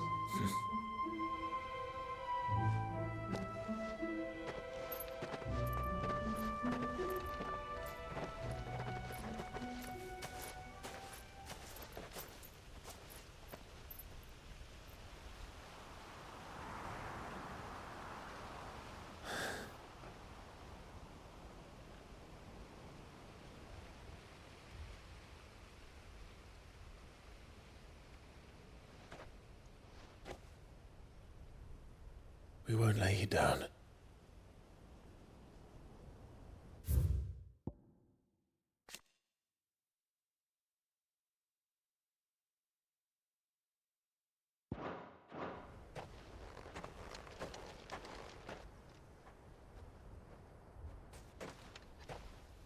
Onward then. Onward. To the end. And to a new beginning.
Brother, I put Father's helm in your chambers.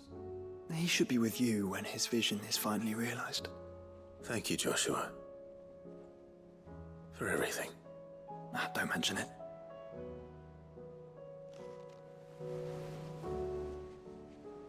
Brother.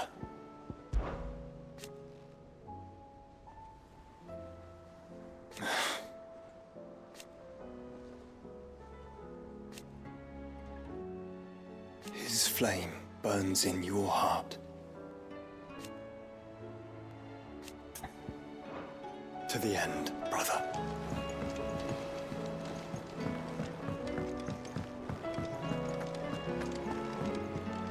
Here he is. Go and give that fucker one for me.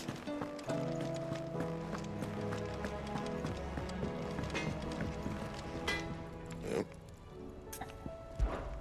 What's that for you, dear? That it? Fine. Say what you will. Lady Karen.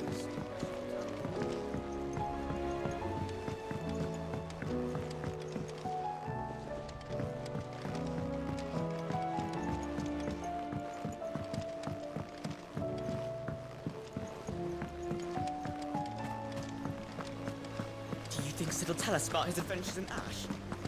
I doubt it. I heard he's leaving again. Well, then maybe when he gets back.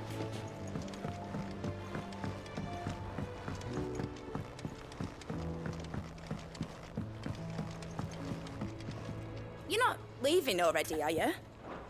Draw, Clive.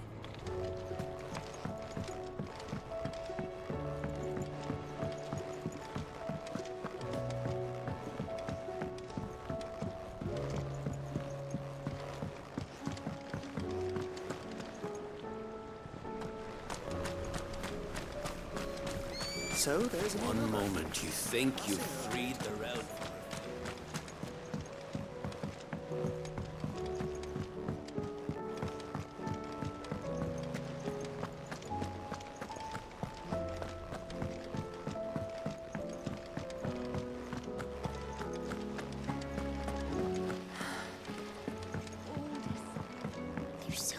food in the hideaway. Sometimes.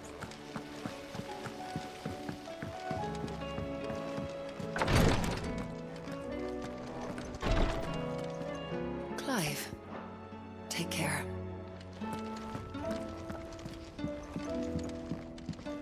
Greetings, Lord Marquis. May the Firebird's flame burn ever in your heart. Thank you, my lord, for taking me in. Everyone here has been so kind. You nearly collapsed back there. It's just a touch of the vapors. I'll be fine.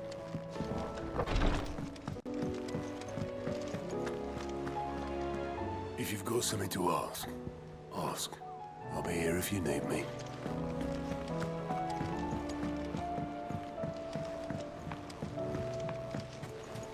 There's something about it.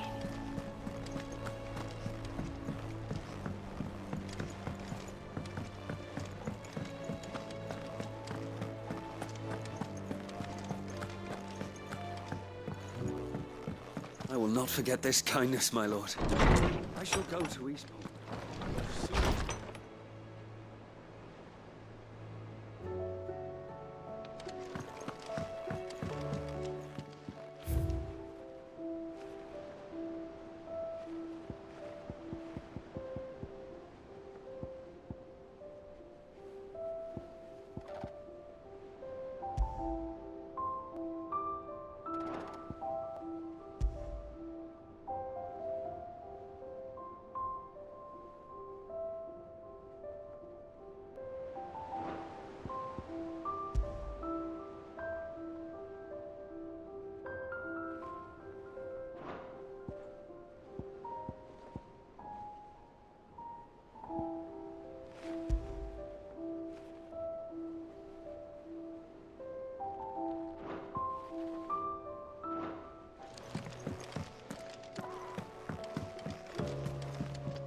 It's not time yet, is it?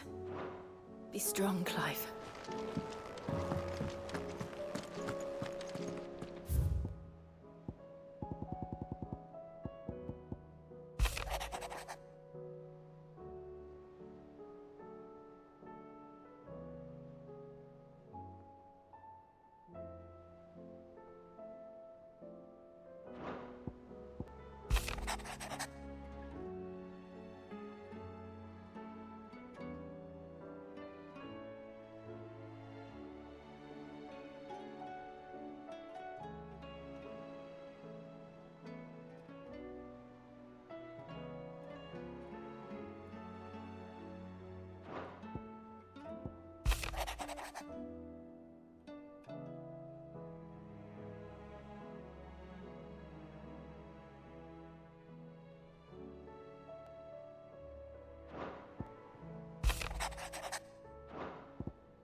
If Joshua's worried about Jill, I should go and speak with him.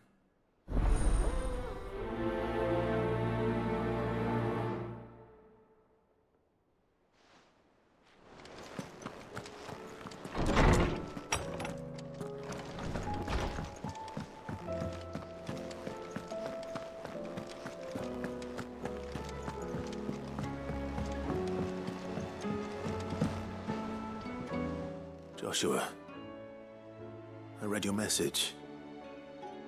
You're right. Jill is different. I don't think I'd realized how different, but since we returned from Drake's spine, I felt it more and more. I suppose it's not hard to imagine why. She doesn't think she belongs anymore. And that's why we need to remind her she is still one of us. To let her know that we still need her, now more than ever. That you still need her. But how to do that? When last we were truly close, we were but children. Of course. Do you remember the time we accompanied Father on his annual tour of the Duchy? And Jill and I broke from the procession to ride up Man's Hill. To see the snow daisies, I remember. It was the first time Father had allowed us to join him. And when he realized you were missing, he had the entire retinue down to the pot boys combing the countryside. In the rain. A thunderstorm forced us to take refuge in a grove of oaks before we'd even made it halfway there. It was the Lord Commander who finally found us, and needless to say, he was none too pleased. Then it seems you and Jill have unfinished business. What do you say? Man's Hill. It's not that far. Oh, true. Though I suspect it is also much changed. Little in southern Rosaria remains as it was when we were children. You're saying I should go and scout the area for bandits? I'm saying we should first go and see if there are actually still any snow daisies left.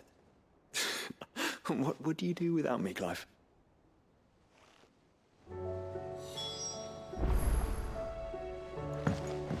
I can't say my travels ever took me back to Man's Hill. I'm curious to see how it has fared.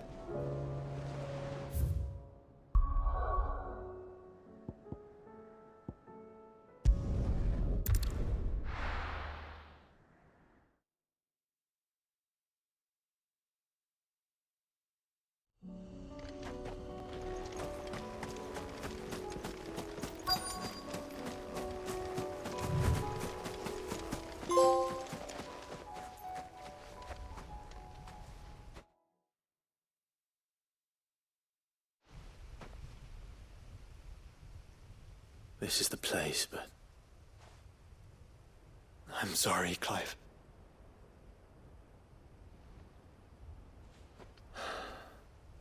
Has nowhere been spared. What do we do now? We keep looking. Man's Hill cannot be the only place where snow daisies grow. Perhaps, but... it's the only place I know of. Knew of. Then why not ask someone who might know of another? Someone in the backyard? To the hideaway, then.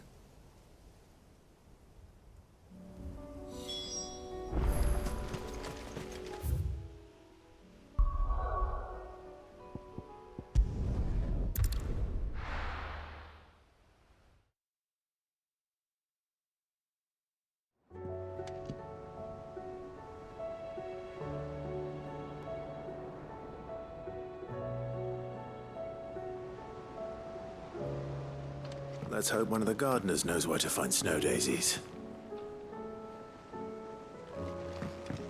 I have a thought of my own as to where we might find information on the realm's flora. Leave it with me. You search for answers in the backyard.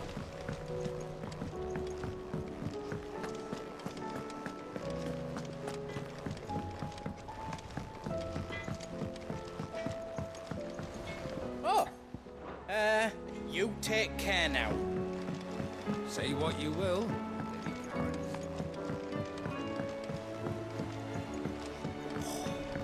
Bless your tight.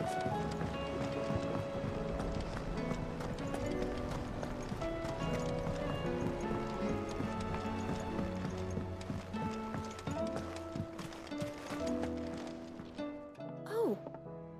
What brings you down from the heavens, Sid? I need your advice. Joshua and I are looking for a place where snow daisies grow. Preferably in abundance. Snow daisies. Then you'll want somewhere not too hot and not too cold. And where the winds are strong enough to carry the seeds. I reckon Man's Hill would be a good place to start. There in the Royal Meadows, perhaps? Both have similar climbs and the right elevation. If the Blight hasn't claimed them yet. Right. Thank you. Did you learn where we might find our flowers? The gardener here mentioned the Royal Meadows in Sambrak. Ah, the fields beyond Northreach. Well, if that's the case, then Yote was right. I recalled that she kept a record of our travels, you see. So I asked her if she'd perhaps noted anywhere that snow daisies grew, and she mentioned Oilefeist Bay. Whose shores border the meadows. Off we go then.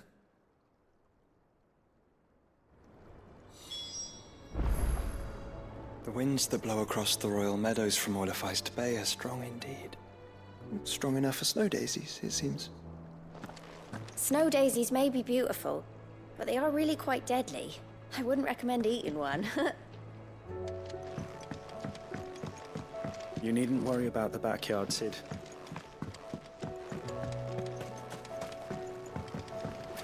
A few more of these and the deck. These flowers are beautiful. I'll see that you're properly watered and manured.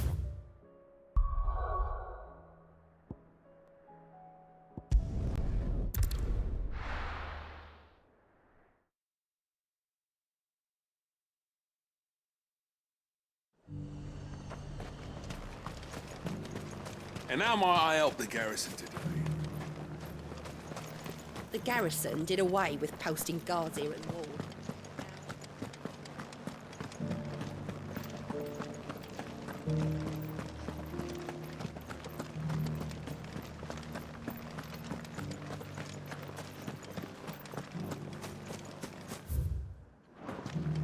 Haven't seen any of those beastly blue eyes.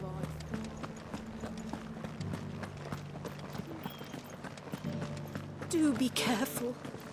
I will.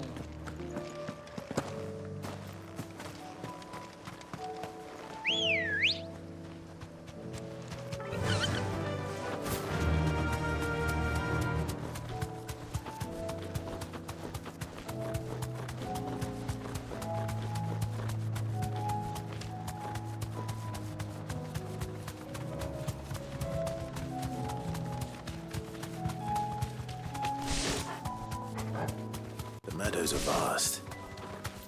Where do we even start? Yote mentioned the coastline. We can start there.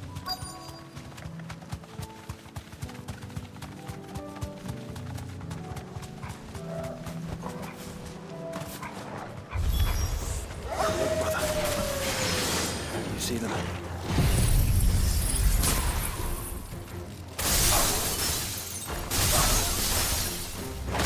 I do. Flowers and our friends.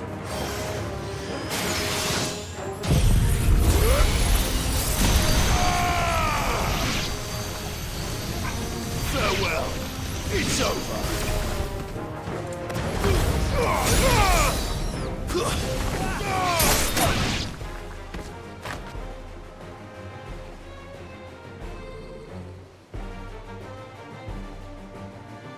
What do you see, boy?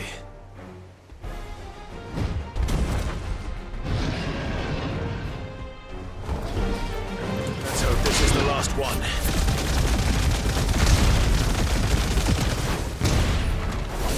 Only one way to find out.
That was harder than I expected.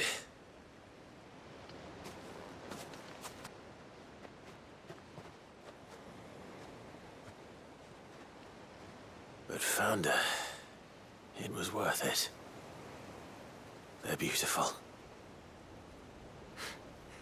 Do you think Jill will like them? She'll love them. Come on. Let's go.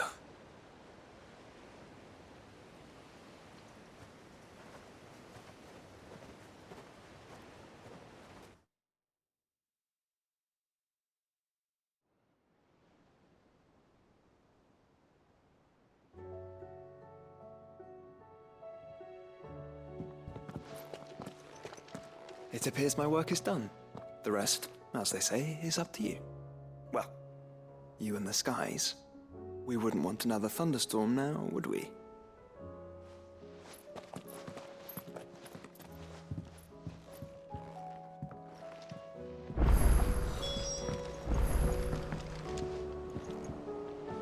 No, you needn't worry about me, Clive. I doubt Jill would appreciate my presence on your outing.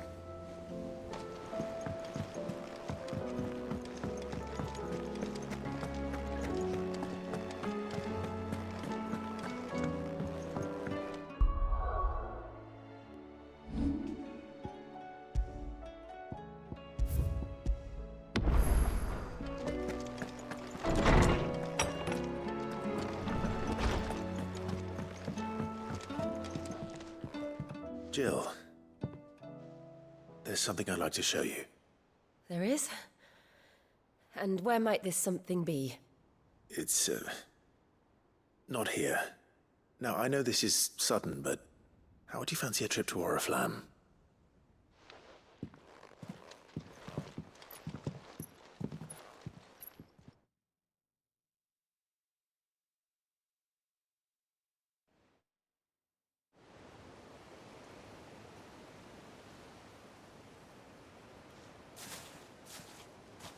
There are so many.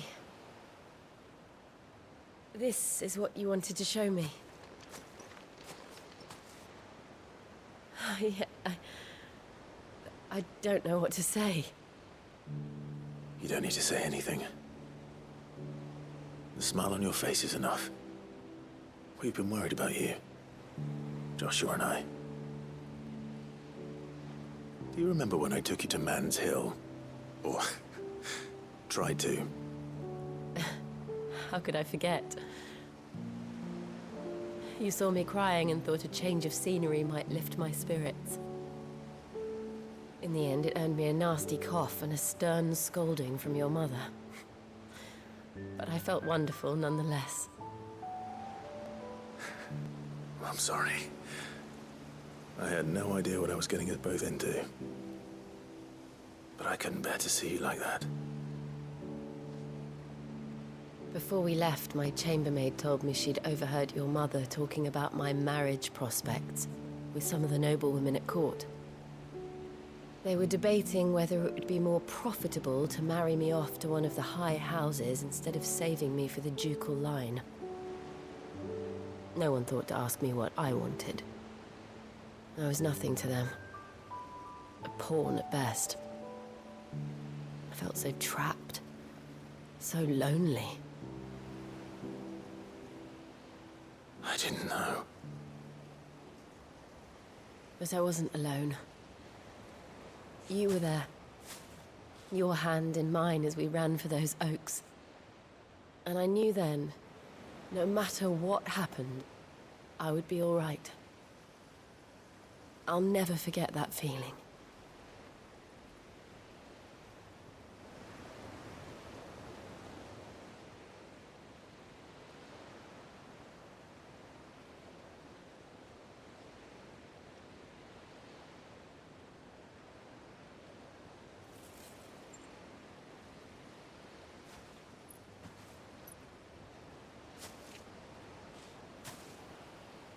Before we broke camp, the morning after the storm,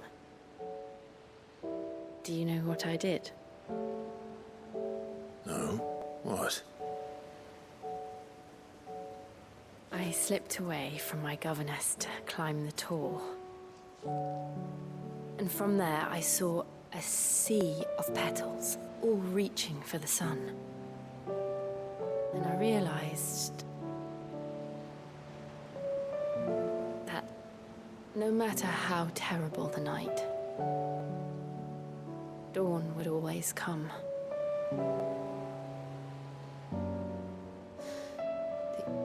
That you would always come for me. And you have. Again and again.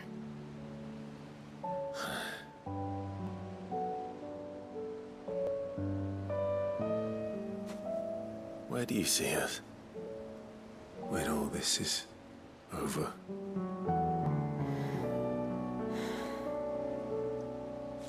I don't know.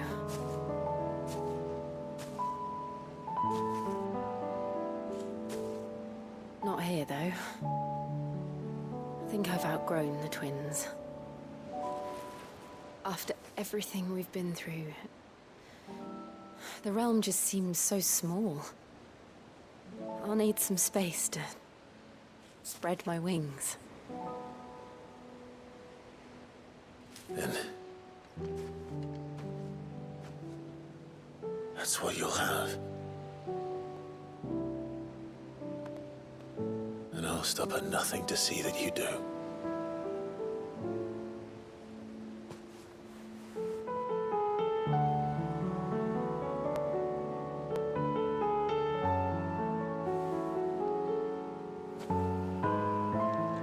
I never was much good at garlands, but it'll have to do. I'll treasure it forever. Thank you, Clive. For this, the flowers, for everything. It's exactly what I needed.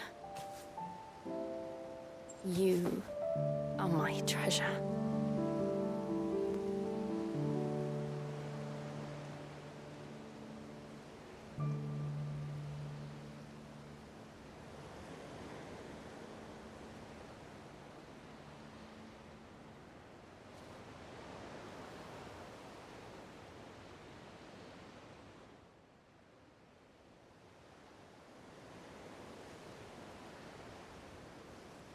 We should probably be getting back.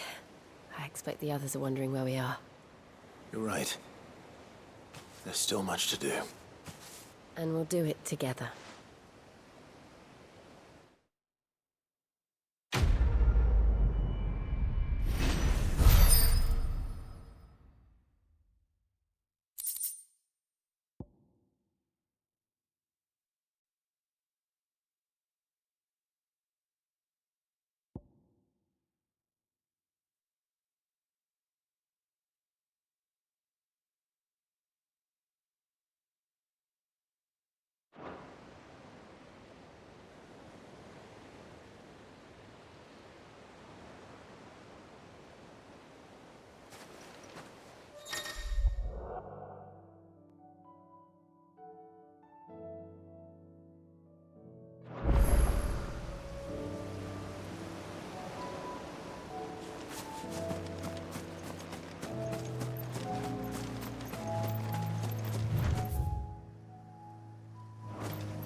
Clive.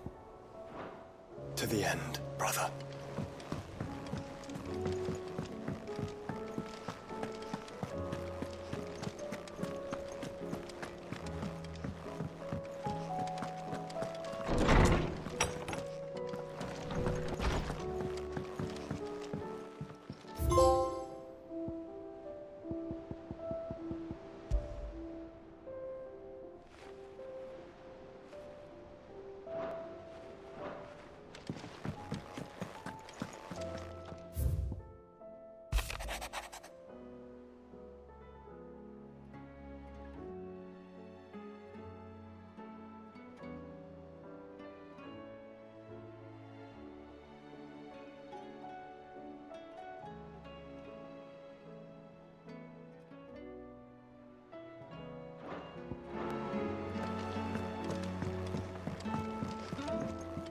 What's on your mind, Clive? For so long. So when this is over...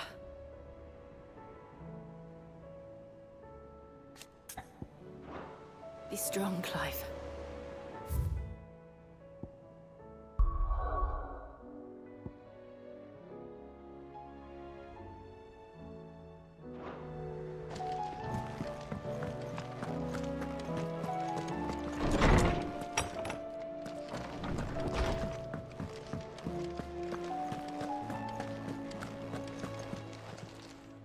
Aye, it's a dangerous world out there. Best. You'll not find a better price than that. It'd better all be here.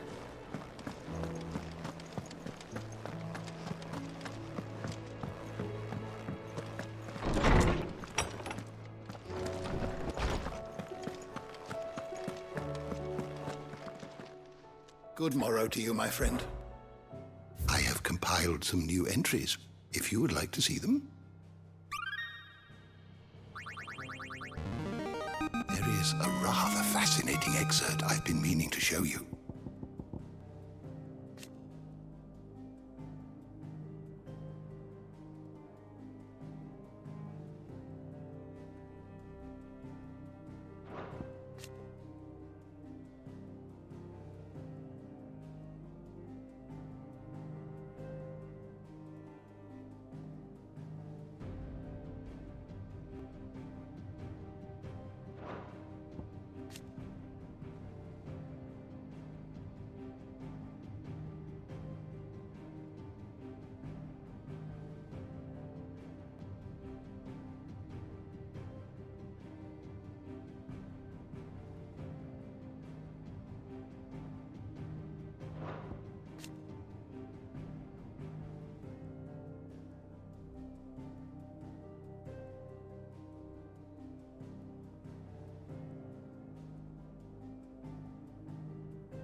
You wish to study the tomes?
door to the shelves shall ever be open.